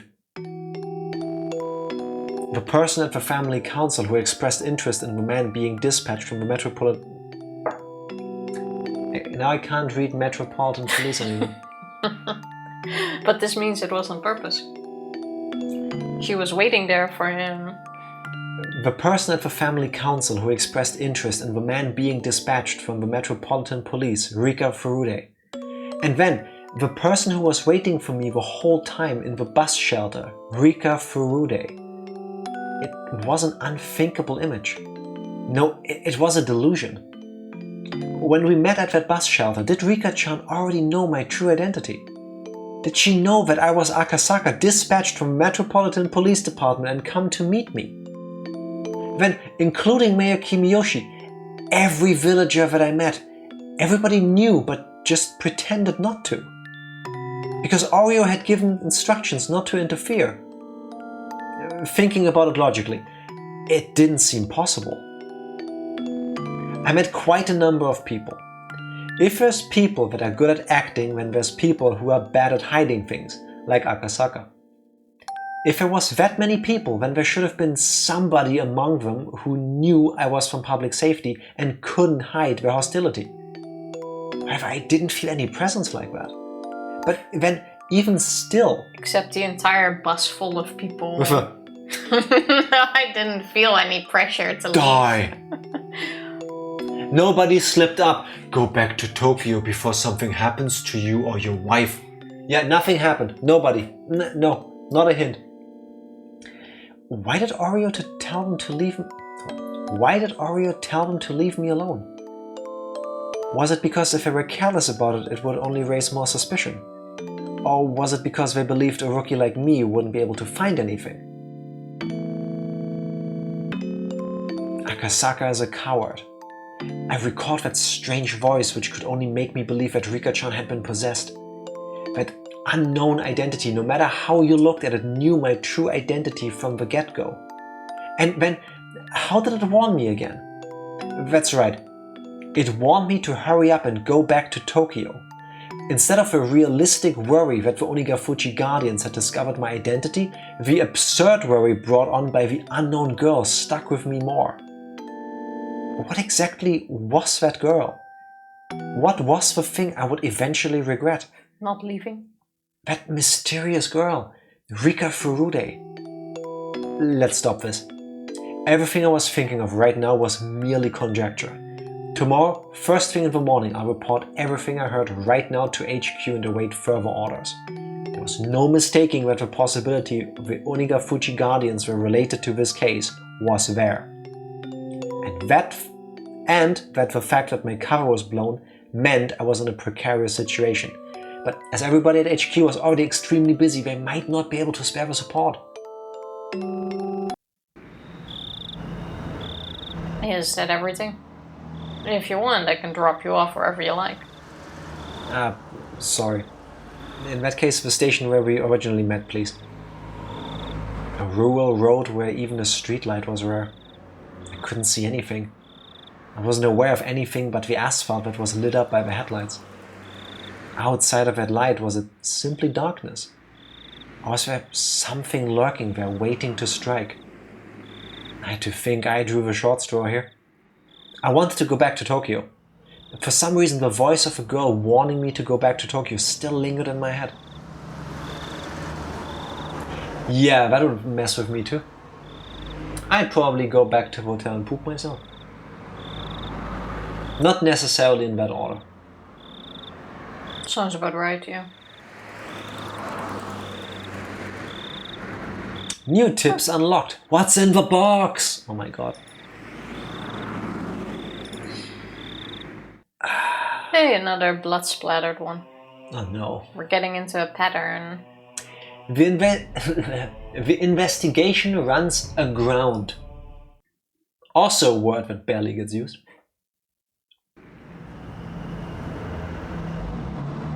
I think you were the chief. Yeah, yesterday when we met at the restaurant in Ginza. Sorry, I was the chief. Yeah, yesterday when we met at the restaurant in Ginza, that topic popped up. You can be calm, man. That's overstepping their boundaries, isn't it? They're meddling too much with public safety. If they keep doing that, they're going to set a bad precedent. Bad president. Bad precedent. You kinky president, you. It seems that Minister Inukai is openly uncomfortable about the way public safety is doing things. The Vice Minister is probably going to say something to that effect during Monday's debate session. But what can you do? We can only have the director address the Vice Minister. That's why we pay him the big bucks. Well, if it comes to that, we're going to ask him for proof that the minister is being threatened. Sometimes I don't know what side he's on. If he's not on ours, then what? Well, he's probably getting some pressure from the minister. We'll probably just have to proceed with the investigation while he sweats it out on the Vice Minister's office and buys us some time. He might get so wrung out to dry that all that'll be left are dregs, though. So, how's the investigation going? All the juicy leads I was pinning my hopes on turned out to be duds. Honestly, I'm at a loss. There are reports that the Hinamizawa Dam project has been showing up a lot lately in the minister's press releases, so what about that? Well, you say showing up, but it's really more of a very slight feeling that something's strange. He just happened to mention it during his speech at the prefectural forum, so it just might have been something that he was mentioning because it was relevant at the time. And if I remember correctly, a local organization there was protesting quite violently, the Onigafuchi Guardians. I think Akasaka-kun was investigating that. I think those guys could possibly be behind what's happening now. Even if we can't say there's anything overly suspicious about them, it might not be prudent to remove them from the picture. Akasaka-kun reported in passing that he couldn't deny that possibility. And isn't there merit in investigating them? We're going through everything with a fine-toothed comb, so if they are one of the suspicious groups that are left, we'll eventually have to. Well, they're not the only group we should investigate, right? If we're just talking about groups that are suspicious as Onikafuji, there's quite a few of them. We don't have the men, the time, or the money for it all. I'll try asking for more details from Akasaka-kun. I feel like we should pay some extra attention to his guardians. He's reported that he's established a rapport with the villagers. It also seems that he's collaborating with the local police. Keep your contact with Akasaka-kun on the down low. Also, if there's anything in his info that merits investigation, it's possible we can send reinforcements. Got it. Sorry, Chief Kataoko? There's a phone call from the director. Should I transfer it over here? No, it's okay. I'll head over there. Yes, hello? And the end. Oh, that's a quick fade to black. What's in the box? Do you believe that there are choices in life? There are many people who lament the following. If there only existed points in life where there were clear choices to make, we would be able to scrutinize those carefully and make decisions that would lead us to a better future. Every time I hear people lament as such, I cast it off as rather trivial worry. Even if you were given a clear choice, it wouldn't be meaningful at all, and there wouldn't be any such path to a better future. Is this hard to understand? Then let's pretend that in front of you there are two strange boxes. In other words, you have two clear choices. No, I see at least 4 choices. Open the left box, open the right box, open no box, or open both boxes. Yeah, but the choice to open both have already been taken from you. Too long, didn't read, no flowcharts IRL. Yup. Do you open the red box or the blue box? A lot of things would be uncertain even with that choice, wouldn't they? If you don't have the option of opening neither, then your choice boils down to the natural impulse of opening the box that holds the better result for you. Then, after examining the shape and features of each and pondering a great many things, you have to pick either the red or the blue. If this was you, which box would you open? Both, because I'm greedy. Blue. Red or blue? If you were to go by the traditional meanings, then red would be a dangerous, threatening color. However, that doesn't automatically mean that it would be calm and relaxing inside the blue box either. In fact, it might even be that the colors are a trap, make you wary of the red box, and have you open the blue. I just like blue as the better color. A trap? Could it be the contents of the box aren't a reward, but rather a penalty? See, now you're at a loss.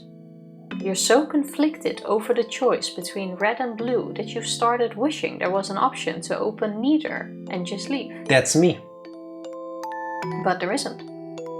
By the time she finished the line, I would have already opened the blue box. Yeah, just rip open both. For fuck's sake, man. Pick a box. But there isn't. You have to open either the red box or the blue box. Oh, I forgot to say this, but if you choose one box, the other will disappear. So you'll never know the contents of the box you don't open. I'll just put that rule at the end there for you. Now, why don't you choose? The red box or the blue box? Still blue. It's alright, you won't lose anything by picking either one. Come on now. Hey, there's a choice. Oh my god, choice. That's the first time ever. I'm saving. I cannot save. No. I don't think it's after thingy. Options in this video game? Weird, isn't it? I can press quick save, but nothing happens. That's from the mod, oh yeah. Okay. I would say blue. I've been saying blue the entire time. There's been no doubting. Blue box it is. Have you thought about it? In the end, you chose this color, didn't you?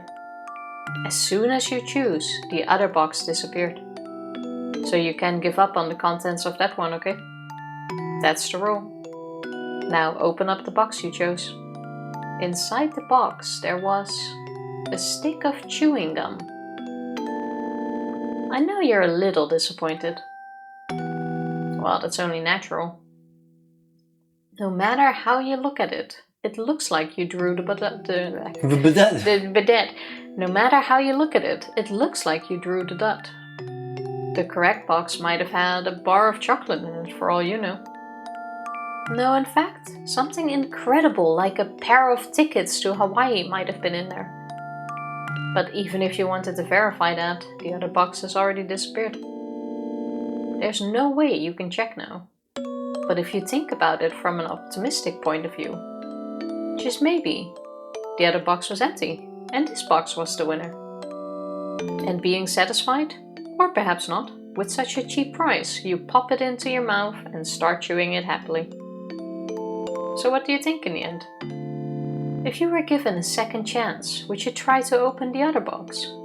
But unfortunately, the chance to choose between the red box or the blue box has come and gone, never to be seen again. The chance to change your selection will never come. Don't your parents often say, every choice you make in life only happens once, so choose carefully? See? Choices aren't that great after all. Aren't you a little disillusionist right now? Disillusionist? Disillusioned. Okay, but... That was a very long-winded chapter. Okay, but...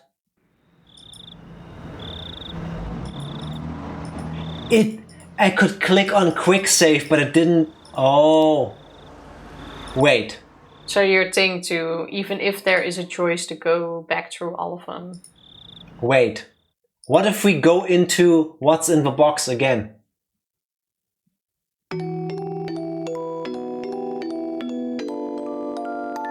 Do we get the choice again?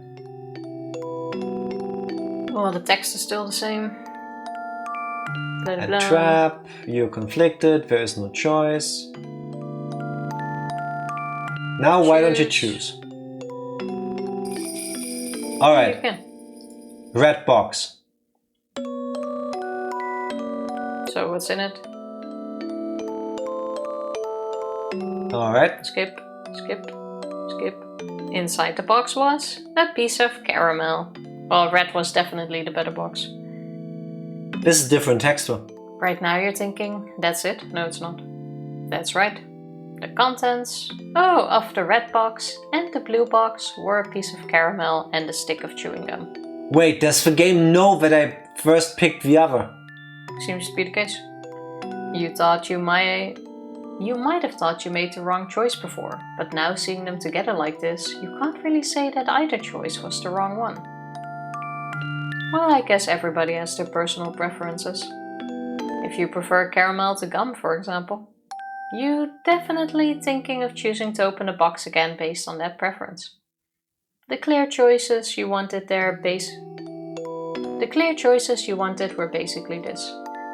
The selfish desire to open up both boxes and compare the contents, then pick the one most suited to you. Yes, because it's a video game. But you see, reality is the same as this game. If you pick one, the one you didn't choose disappears. So there's no way you could check the result.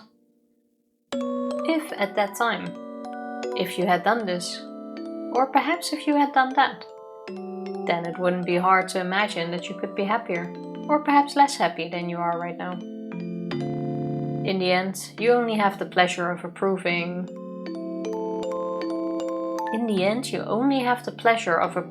of or being disappointed by the choice that you did make. But that's fine. After all, didn't you enjoy the thrill of making the choice? No. If, like now, you knew the contents of both boxes, then the choice between the red box and the blue box would just be a waste of time. because instead of this boring game about boxes, you could be looking at the quickly changing evening summer sky, listening to the distant sound of thunder, and pondering if it's going to rain or not. That would be much more fun. Okay, so this is clearly connected to that previous weird tip about, oh, it's boring. The weather is always nice. Yeah, the middle one seems to be the weird one.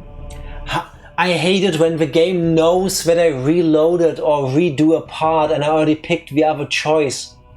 That gets under my skin. Well, then don't pick the other part. No, I have to. The glint in the demon's eye.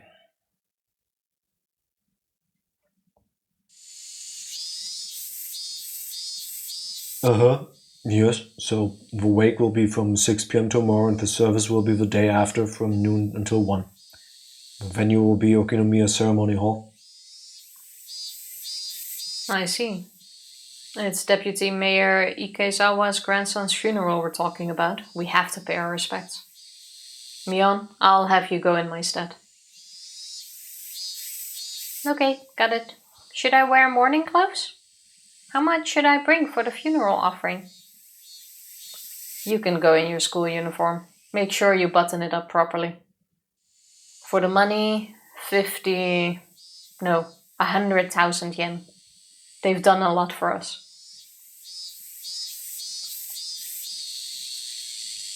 Mion quietly whistled in awe at the exorbitant amount of money her grandmother was offering.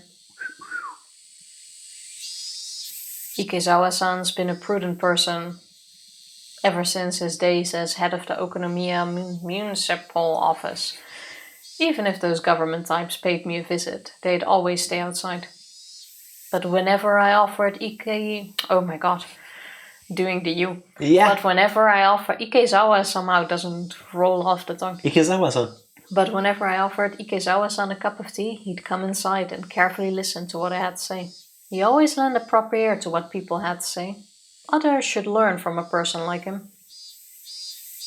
The two guests made a show of nodding, making it clear they were paying attention as Oreo reminisced. The sight of them trying not to get on Oreo's bad side was humorous enough to elicit laughter from Mion occasionally. How young was Deputy Mayor Ikeizawa's grandson when he died? 11 years old apparently. Oof. Oreo closed her eyes and shook her head lightly, lamenting the loss of such a young life. If I recall correctly, he said he only had one grandchild. How sad. There's nothing worse for a parent than outliving their offspring. You're really nice to other people, Granny. If Shion or I died, would you be this sad? Don't be stupid. Saying something like that is bad luck. Having got the reaction she expected, Mion cackled. The two guests, unsure if they were supposed to laugh along, instead forced awkward smiles.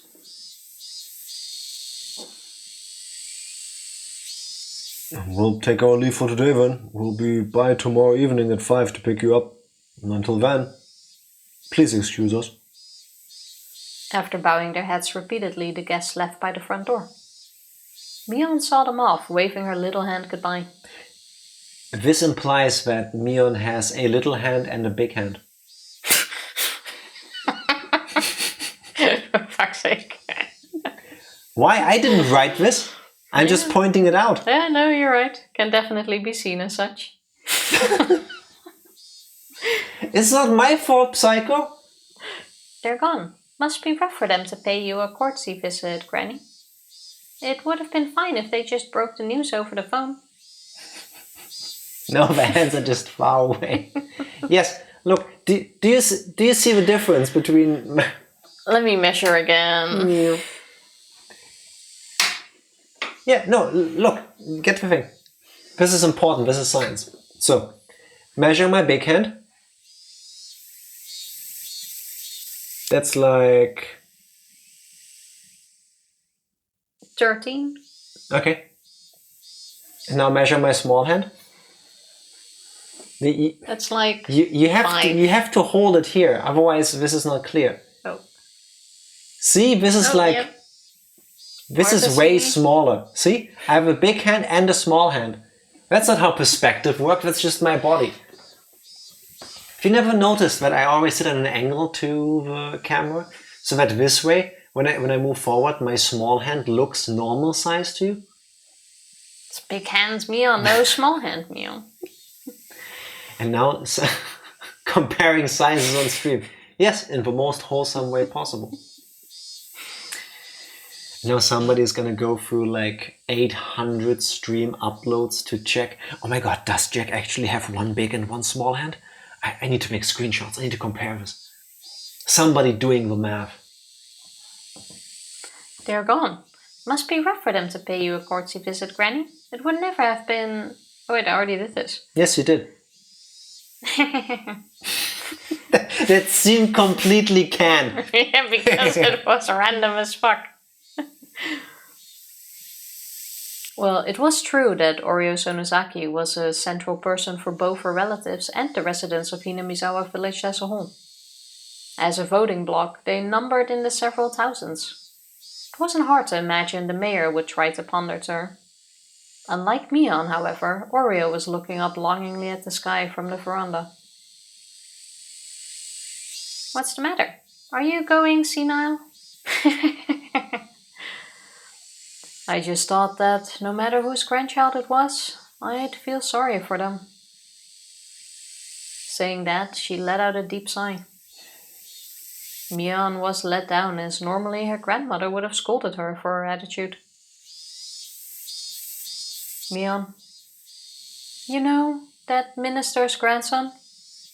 How long has it been since he was abducted? 4 days, maybe? Oreo let out another deep sigh. He may be the grandchild of our bitter enemy, but I still feel sorry for him. Really? That's enough of a warning. We should bring this to an end soon.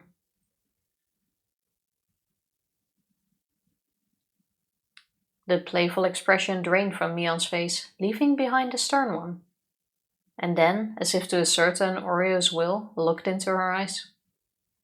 Oreo, expressing her intention with only those eyes, looked back into Mion's. I want some tea. Could you call for some? Some of that chocolate too. Mion gave a small nod and then turned around. Shimiko-san, are you there? Grandma wants some tea. Could you prepare some? From far away, a voice responded in the affirmative. Yes. Mion, after confirming she'd been heard, picked up the phone and began dialing. 0800 chocolate. Hello? This is Mion. Yeah. Is my father there? Oh, he has the kid. Well, they did say they wouldn't mind hiding them here. But I'm wondering if they are actually the ones that kidnapped him at first. Yeah, I think so.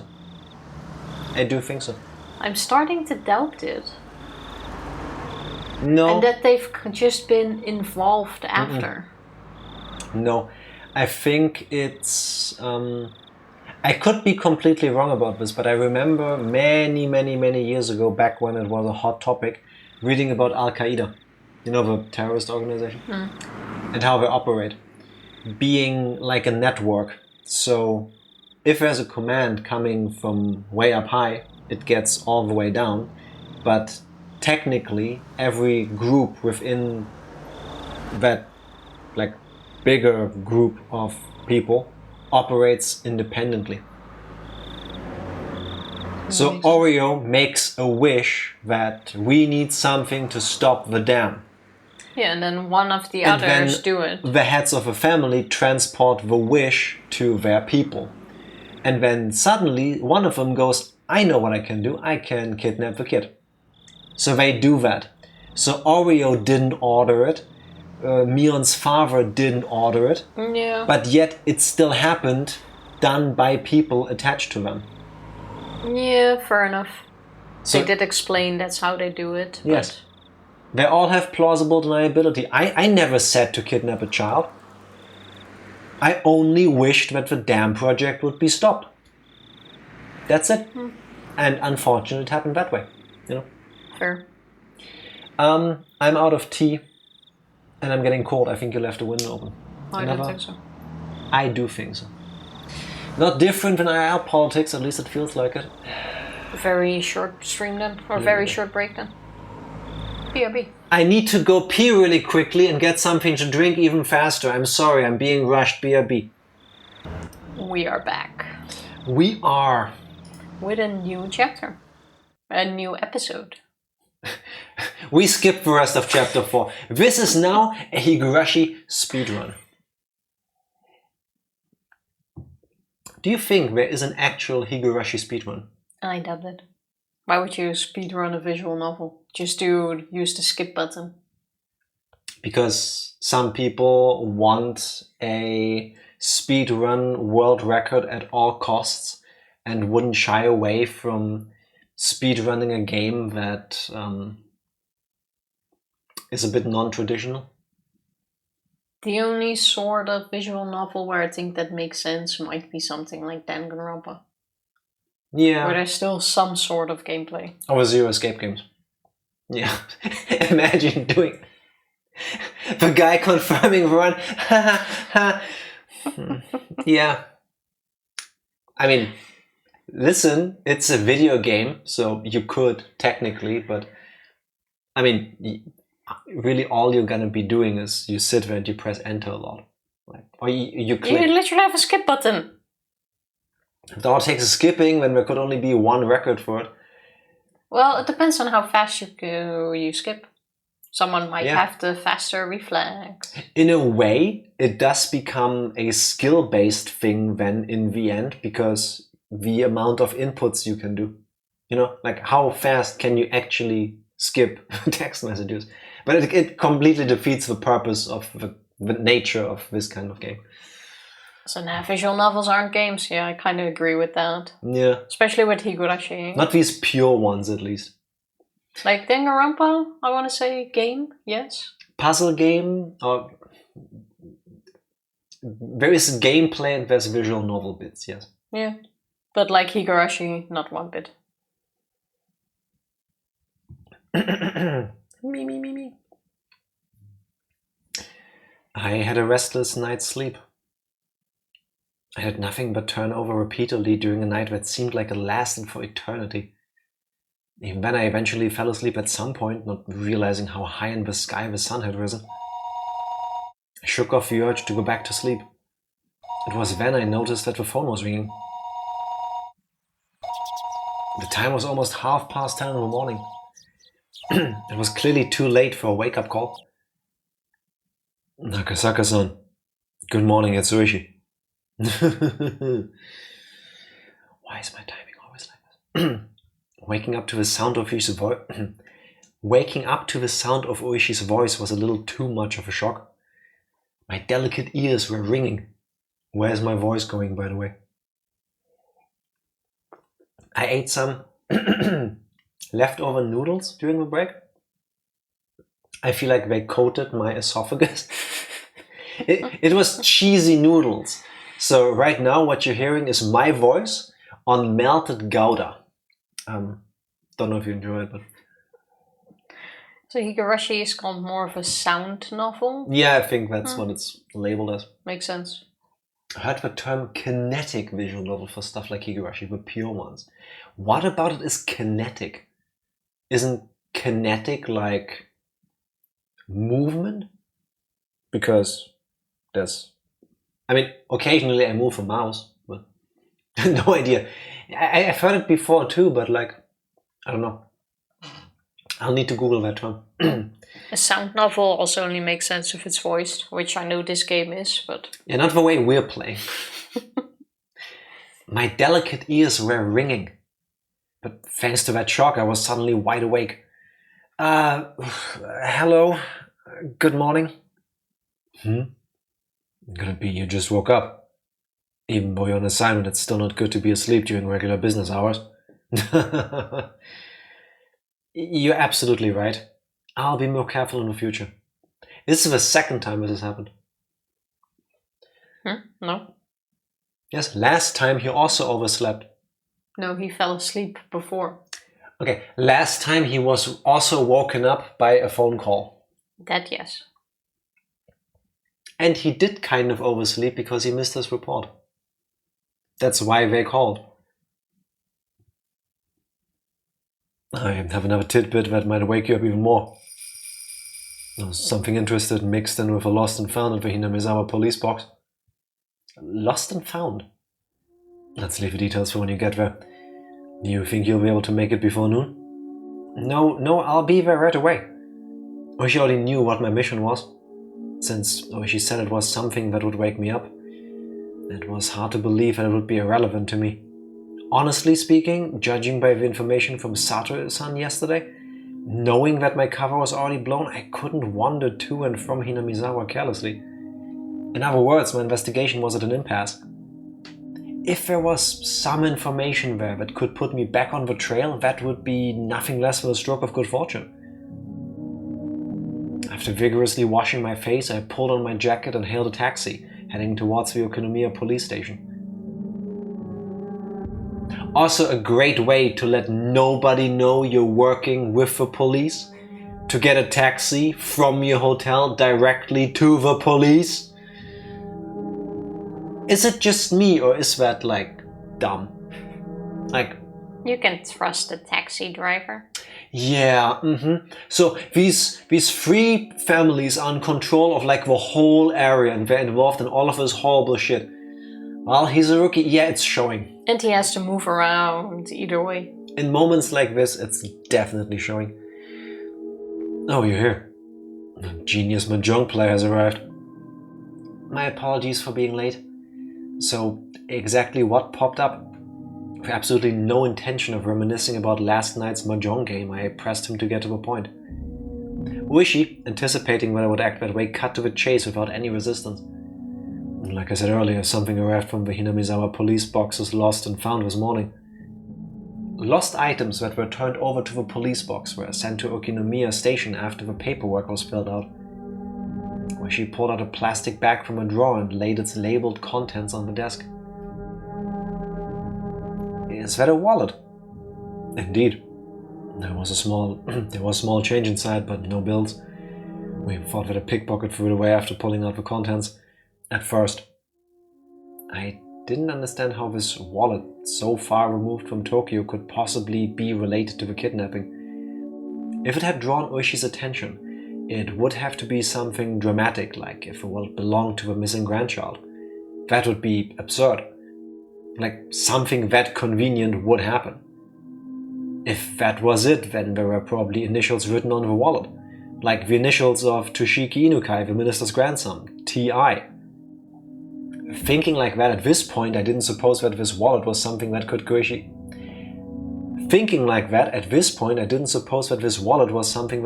Ooishi so excited.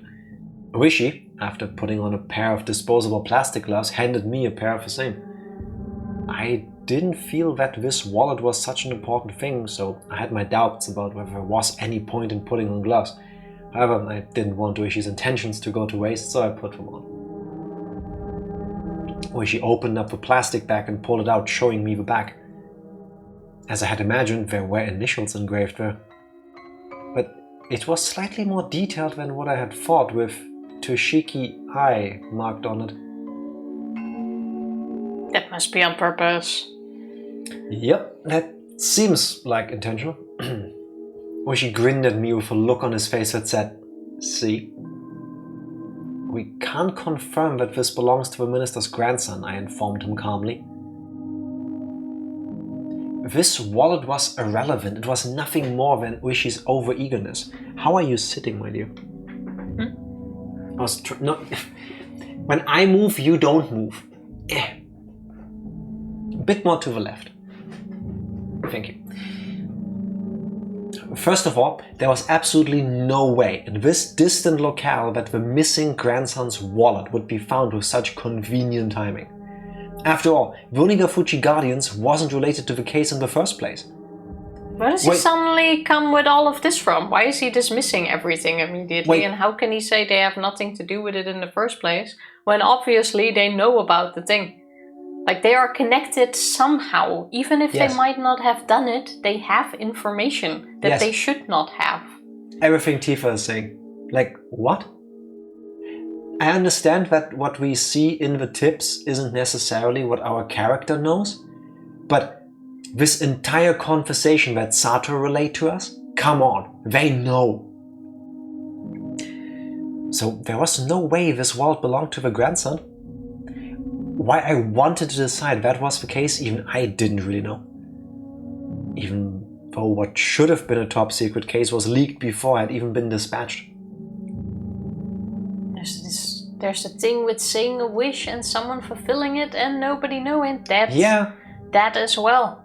Like, there is enough to warrant more investigation, and then things like this popping up. Well, he's a rookie. Yeah. I guess that's it in the end, you know? That he just doesn't have the same gut feeling we do. In this situation, how could I say this was definitely unrelated? Would it be more prudent to pay more attention to this wallet? It had only been a couple of days since I arrived in Hinamizawa. But in those couple days, due to the number of remarkable events, my nerves might have become just a little frayed. Shaking my head slightly, I cleared off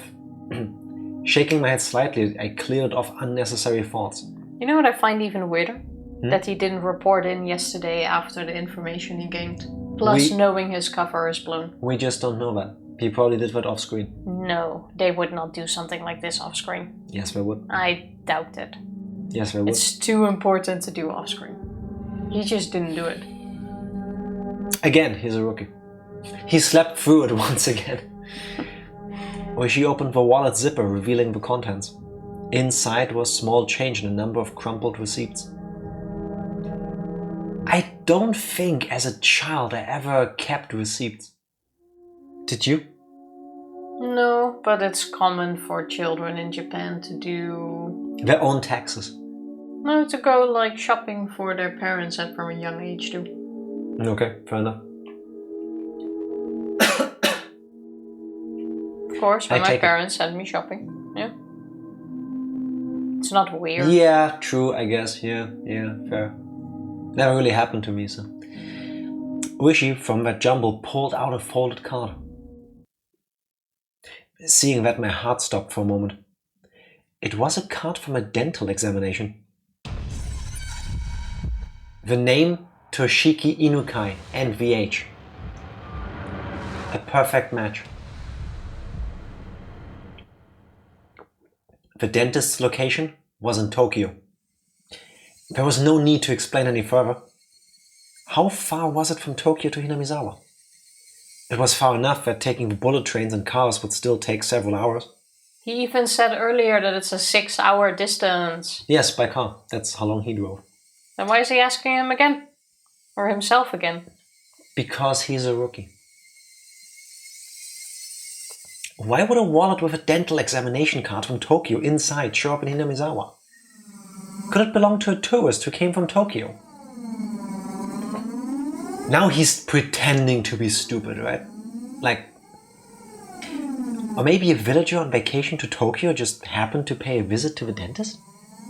No, it had to have fallen into somebody's bag by accident.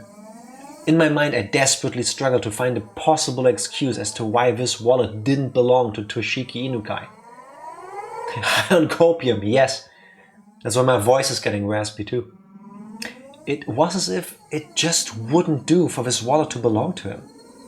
However, weeding out any possibility for error one by one, the haze surrounding the wallet in front of me faded, gradually letting it come into clear focus.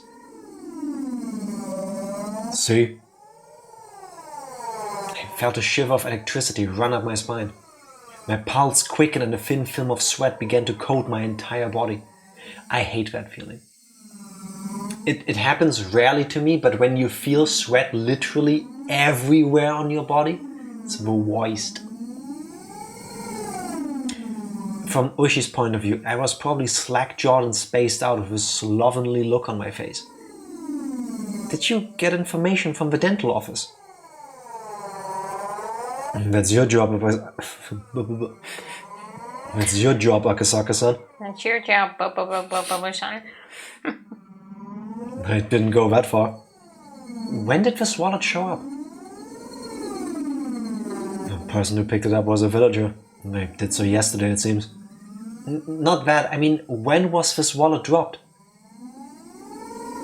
It rained here last week, exactly 7 days ago. It doesn't look like the contents are water damaged, so the longest it could be would probably be 6 days.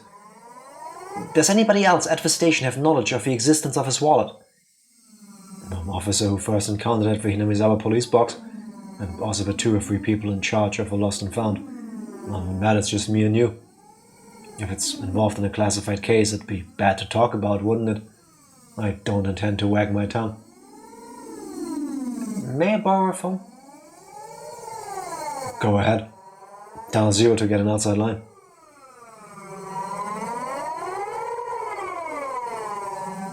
This is fake. This scenario is fake. With fingers the size of Akasaka's, there's no way he can press those buttons. No, those he can. The 5 and 2 might be a bit hard. Or like the middle ones. Tifa, if he presses 5, he presses all of them. That's what I'm saying. 5 and 2 might be a bit hard, but with the rest he can like lean on the outside edge. That same joke again with a different punchline. Tifa, if he presses the 5, the thing takes a screenshot. I dialed the phone number inscribed on the examination card. I could hear my pulse pounding inside my head. Could there possibly be something so absurd? The addresses on the receipts and cards inside the wallet were all from around the area where the grandson lived. The name on the examination card was also a match. The time we deduced that the wallet had been left behind also matched up with the timeline of the kidnapping. Of course it was possible I could just laugh it off as all a big pile of coincidences. There wasn't any strong evidence. Rather than all of the circumstantial proof, the contents of a phone call I was about to make would have a much greater meaning. Hello, sorry to keep you waiting. This is Nakagawa Dental Office. Where do I work again? It's her first day, people. Cut her some slack. Because before this, she didn't work at Nakagawa, she worked at Nagakawa. Exactly. Hello, this is the Okinawa Police Department. I have a misplaced wallet here and I'm trying to get in touch. Screw you. Hello, this is the Okinawa Police Department. I have a misplaced wallet here and I'm trying to get in contact with the owner. Would you be able to help me? Inside the wallet there was an examination card from your office. Yes. The name is Toshiki Inukai. If I give you the number on the card, would you be able to look up the phone number? Yes, thank you. If you could. So at my work, rarely, but still sometimes we get inquiries from police wanting certain records from us. And usually that ends in a weird way because a police officer calls and we tell them, yeah, you're not getting any information from us. You need to identify yourself. Similarly, sometimes we receive emails like, hey, this is police officer so-and-so, we're looking for details on this. And we're like, no, you need to send an inquiry. There's like legal matters to consider. Everybody could just take up the phone and go, Moshi Moshi, this is Police Kun calling. Similarly, everybody can just make a, I don't know, policegermany@gmail.com address or something and go, this is the police's. Yeah, but they will always try the unofficial way too, because they're always hoping there will be this one agent who will just cough up the data. Fair enough, it's like phishing, right? Yeah. Somebody is gonna break, yeah. I mean, do you know how long it is? Like I work for a web hosting company that's active worldwide.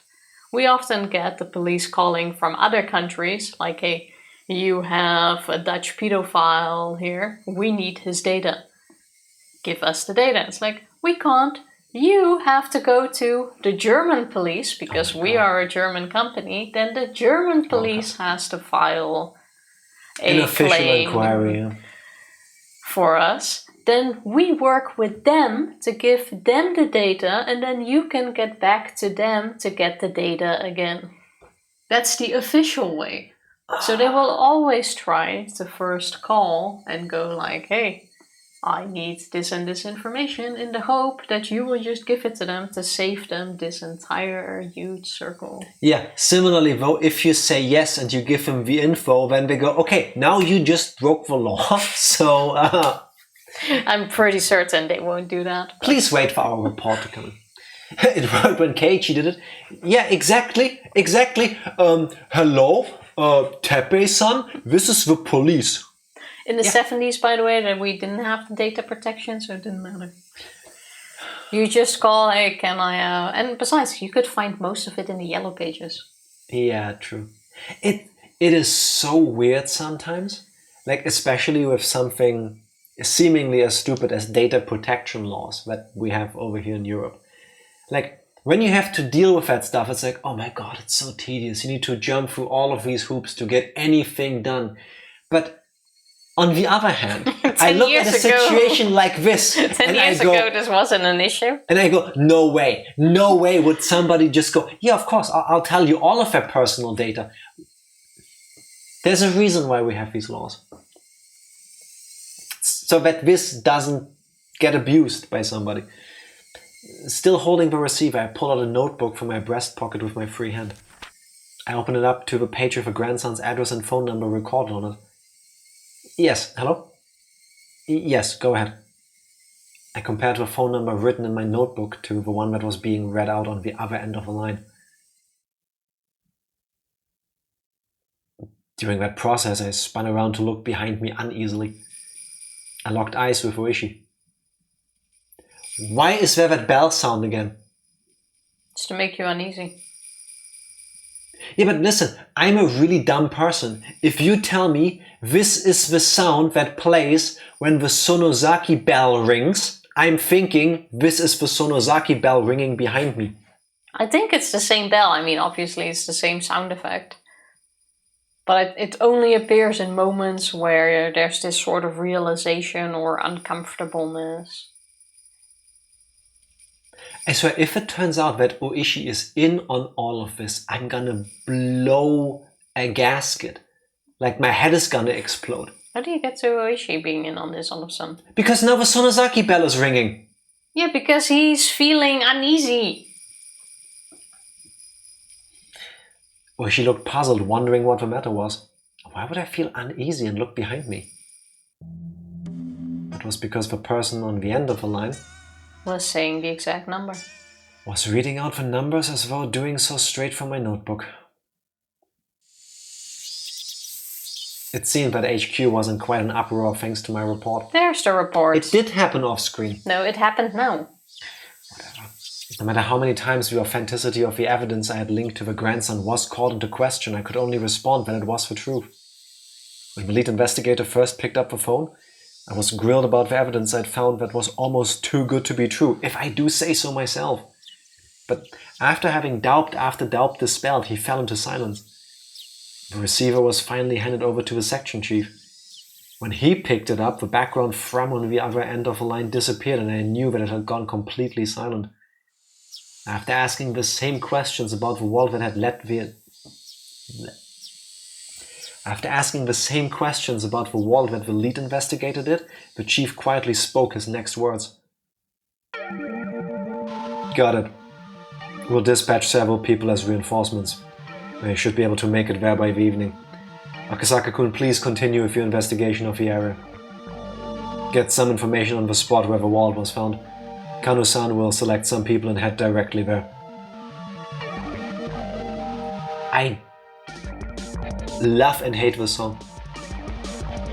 It has something. That like distorted screeching, I'm spitting everywhere again. But I wouldn't like to listen to it off game. No, but like that distorted screeching in the beginning, that really works with songs like this for me. The fact that he was sending Kanu, the lead investigator here, meant that the chief had decided there was a possibility that the Onigafuchi Guardians were somehow implicit in the kidnapping. However, it felt as though until the lead investigator, whom we trusted, had verified the evidence with his own eyes, he was still going to be skeptical about it. How would it go? It seems that HQ is sending reinforcements. I was ordered to investigate the area. Where was the wallet dropped? Around Takatsudo, apparently. This is Okinomiya. All the way over here, this is Hinamizawa. And even further upstream, way up around here, is Takatsudo. Where she explained where the wallet was found by pointing to locations on the map on the wall. Which map? Which map on the wall? Well, there's more walls than just one. No, this is an open air office. Could be kind of cool. I was complaining of the background, so you didn't need to. Remember the clock in Keiichi's room? Yeah, that was a grave mistake though. Remember how he had a phone in there, but he still needed to go downstairs to take a call? Yeah, that's what I mean. This place called Takatsudo was even more remote than Hinamizawa was. There's hardly anybody living in the area around Takatsudo. It was deserted a long time ago. It's littered with abandoned houses, so it's really quite desolate around there. It seems like a perfect place to hide a kidnapped child, wouldn't you think? Ooishi-san, could I ask you to guide me to Takatsudo? Yeah, I don't mind. You can't really get in and out of Hinamizawa as you please by yourself, after all. Of course, I'll have to make you wear a cap and mask again. That Ooishi had agreed to accompany me was very reassuring. If Sato-san's info was to be believed, my cover had been blown. I wasn't sure if the villagers had realized that the fresh meat dispatched from public safety was the tourist that had visited the village yesterday. In other words, me. I think that's been made quite clear already, especially by Rika. Yes. But deciding that they hadn't noticed would have been overly optimistic. Given a cursory thought, Takatsudo, where the wallet was found, couldn't be ruled out as a hiding spot for the kidnappers. The Takatsudo area didn't have any residential buildings, nor was it alongside a highway. There wasn't a reason for even the locals to go out of their way to visit it. It does have residential buildings, you just said so, they're just abandoned. Yeah, but they're not residential anymore, now they're just abandoned. You know, once it has fallen into a certain state, it's not livable anymore. Oh, like that, pardon. It was exactly what you would call a long-forgotten ghost town at the end of a road. You couldn't ask for a better place to hold a kidnapped grandson. Also, you couldn't get to Takatsudo without passing through Hinamizawa first. Those several conditions made the area all the more important. I couldn't brush it off any longer. There was no longer any doubt that Onigafuchi Guardians or somebody hired by them were involved in the kidnapping. If that was the case, then the fact that this wallet was found might have already been leaked to them. They even knew so much as how the Public Safety Division was operating. The case of a wallet couldn't be something they didn't know. In that case, there was a possibility that the enemy was lying in wait. To dive alone into enemy territory, surrounded by enemy territory, to say the least, required an amount of courage, nay, recklessness that I just did not have. Do you think this is a trap set by Oreo? It somehow has to be. There's no way they would be so reckless as to just suddenly drop that wallet somewhere. Yeah, but also Oreo was like, well, let him be unless he snoops around too much. Yeah, but then if that is the case, then they wouldn't drop the wallet. Or better, Oreo is done sending the message, so now she's breadcrumbing him to the grandson. It could be. I'm not sure yet what the goal is here. Listen, the bad guy, for some reason, helping the police is a thing that's been done before. Yeah.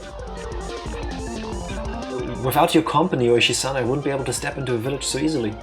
I thank you very much for your cooperation. Honestly, I thought you would ask for more money. Fair. Now you will. Well, if we're being honest, Hinamizawa isn't exactly a place I like to go to. I'd at least appreciate it if you paid for the cab fare. Still, it's not a request I can refuse from a friend that's played the same table as me. Oishi grinned as he pounded me on the back. It struck me that he just didn't want to jump ship rather than having any sort of sense of duty towards his job. Even so, that didn't really matter. Right now, I really appreciated the gesture. Well then, shall we hurry up and get along? Get going? If the enemy knew that the police had obtained the wallet, then they would probably have moved the hostage to a different place. There wasn't a moment to lose. But Ooishi, without regard to the fact that we were about to head out, began to remove his jacket. What are you doing? Well, just a precaution. If you want me to poke around the beehive to get you honey, I have to be rather well prepared, you see. Do you want to put one on too? What Ooishi pulled from the drawer below the desk was a stab-proof vest.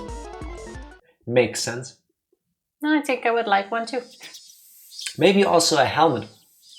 And a bulletproof face mask. I think this is a good moment to save the game for tonight. Yep. I believe we are halfway through this chapter. Once we finish this one. I think there's this episode. I think there's 8 episodes in chapter 4. Okay. Well, this one was one of the shortest ones. Yeah. It's also going quite fast. So far, yes. No. The cut on my hand is healing. It looks much better, but there is this one spot That's still sore.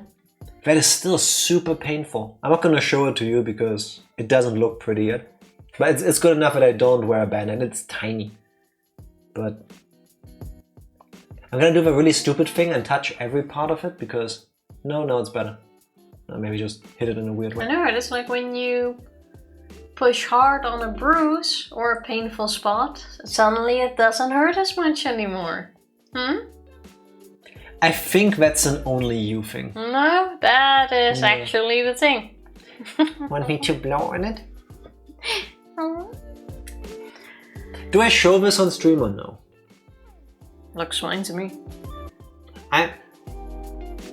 You act like it's some passing gruesome scar. Some people really don't like seeing this kind of stuff. So it's mostly fully healed, but yes, Psycho, I do want you to blow on it, so I'm gonna show you my hand. There. Ew, no, I won't be able to sleep tonight. Can you, wait. You can't even see it. Can you even see it? Wait. There. Do you see the tiniest scratch that still remains? Shoop da whoop. Oh, that made me almost pass out. Don't see anything, to be honest. Yeah, I've heard that before. It's healing. You can... If it wasn't at the most annoying... I cannot twist my hand around like this. Let me help you. No! Just... I will need to break my, what's this? Why can't you just do that? Oh. Not... Enjoy the focus on the wall. Looks fine. Because I can't do ninjutsu. Ah! that wasn't that bad, but for a moment it felt very unnatural. Well, take the entire arm then, See, now you would have. Yeah, do it to the camera. There. Show them my boo-boo. There's too much light. There, you can see a tiny redness to it. Oh no, how horrible! It just has a little dent in it, basically. Yeah. That's it. I'm shocked that it healed this fast. It's been a week? A bit longer. Just under? But do you still feel the boo-boo now? No, it's better now that Psycho shoot da whooped me. Thank you very much. Oh, I appreciate it. We have this thing. Can I tell people about this? Yeah, go ahead. Tifa and I are really good at speaking, as you all know. I forgot which one of us it was.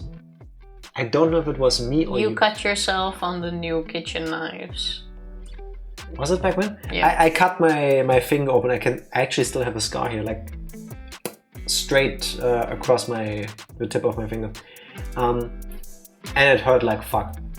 And then Tifa asked me if she should put some Scream on it. No, you said put some Scream on it. Did I do that? Yeah. Then that's how it was. I asked Tifa to help me with a wound to put some Scream on it. What I meant to say was some like wound ointment cream, but because I'm a natural at speaking, I said put some Scream on it. And then Tifa, without skipping a beat, went like, ah. And now every time I have a boo-boo, I go, can you put some Scream on it? And we just go, ah. And it's adorable. And then it's better. We are dogs, Tifa. You're dogs? Dorks! Woof. Dorks. So that's how it starts. I was gonna go, we're adorable, but yeah, sure, whatever, fine. It's so precious. You know what's also precious? Sleep. Yeah, that is true. That is not what I was going for, but yeah, it is. What were you going for? You know what's also precious? Coming back to stream on Sunday for more Higurashi. Yes, that is true. That's what I was going to say. I agree. You know? Oh, well, then go do your lines. We call it a night, and then let's find our missing grandson on Sunday. I don't think we're gonna find... I forgot the name already.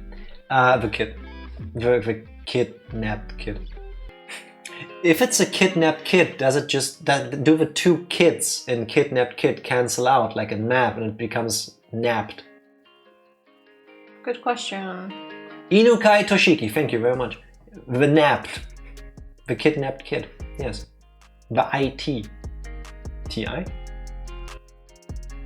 Doesn't really work, doesn't it? No, Toshiki is the first name, Inukai is the last name. Dark Lord is writing it the way it's supposed to be because in Japan the last name comes first. The game did it the other way around, hence why in the game it was TI. I was confusing myself. Yes. I think the term comes from stealing children while they are napping to be servants and pages for the gentry. Wait, for real? Wait, I never actually thought of that. No. I said you need to go sleep. Use your hands for fuck's sake. Saying like, no, I need to Google this. Use them on the keyboard. Sorry. Chill. We open Wikipedia. That's Mega Man. Technically it's Mega Man 5, the 1994 hit video game for the Game Boy. Because I looked at that article so often back when I did that solo stream, but for some reason whenever I put in Wikipedia in Chrome, it just auto-completes to Mega Man 5. Kidnapping. Motives. Blah, blah, The blah. original meaning of kidnap, dating from the late 17th century, was steal children to provide servants to the American colonies. From kid, child, and nap, snatch away. Oh, okay. After the particularly notorious Lindbergh baby kidnapping in 1932, it was apparently a thing. Right. So it's not nap as in while sleeping, but nap as in haha, I napped a Tifa. Yeah. Okay. It was originally because of the napping of children. But what the fuck, America? Like. The Lindbergh baby kidnapping. Wait, worse. I'm sorry. Wait. I'm blaming the wrong people. What the fuck, Britain? Because at the time it was still American colonies. That means it was under the jurisdiction of the UK, right? I do not. Otherwise, it wouldn't be American colonies. I'm going down that hole again. Kidnapping American colonies. The Lindbergh kidnapping case I thought would be a bigger one, like several kids, but it's actually about one specific baby being kidnapped and murdered. That's messed up. Yeah, it is. That's a sad story. But yes, people kidnapped children and then brought them to what is now the USA. What the hell? I mean, how do I put this? Gotta get your servants from somewhere. I mean, it's slavery, right? And I already knew about the whole like slavery thing. That's like in every textbook, in every history class, in every school, I want to say at some point. So I knew about that, but and I always imagined that of course children were affected by this as well, but I never thought specifically that that's like so much of a thing that the word kidnapping stems from that. Like that somehow like makes it seem even more horrible to me right now. It's one of those things where you don't really wonder where the word originates from. Yeah, like Tifa. It was until after the War of 1812 that the British Navy couldn't just literally steal people off their ship and force them into service. What? I am... The British like, oh man. Oh, shucks. I am so happy that I was born in this day and age. Because I don't think I would have survived 1812. Like, I'm just a guy, you know? I'm out on my fisher boat because what the fuck else do I do in 1812? You know? So I'm just out there fishing and suddenly the British Navy rolls up like, hey, why don't you come on board? It's like, okay, I work here now. Charles Lindbergh was a famous airman who flew across the Atlantic in one burst. Later, it turns out he was a Nazi sympathizer. Even then, I want to say he doesn't deserve his kid to be murdered in his grip. I mean, the kid didn't do anything. Yeah, it's not the child's fault the father is a Nazi. You know? I didn't read the full article, but that might be why his kid was targeted, I suppose. Only read the first little bit. So now we know where kidnapping comes from. How did we get there? Oh yeah, with my math equation, kidnapping, kid, or kidnapped, kidnapped. That was it, yeah. Well, now you know. Rolling it all the way back changes nothing about the information I just perceived, but I don't know, for me that takes it full circle. It's messed up. It's messed up, and I don't think Oreo needs another servant. And I don't think that's why we kidnapped a kid anyway. Wasn't me this time. Don't kidnap kids. Yeah. I think that's the learning we take away from today's stream. You cannot be a fan of us, of My Favorite Letters X, and kidnap. Just so you know. If any of you are kidnappers, I don't want you around. Change your ways. Unnap the baby. Return and then unfollow us. No, first unfollow, unsubscribe, then return the children. Actually... what an order. Oh man. Yeah, I realized that was incredibly selfish what I said in that order. Okay. Do the babies in the basement count? What babies in the basement? Just saying. What? I thought you gained weight from eating too much over the last few days, like I did. Yeah, whatever I'm gonna say next, it won't get any better, so... Tifa, how about you press the button? Don't kidnap babies, or don't kidnap anybody. Return all the kidnapped people. We'll be back on Sunday with more Higurashi and hopefully less kidnappings than today. Bye!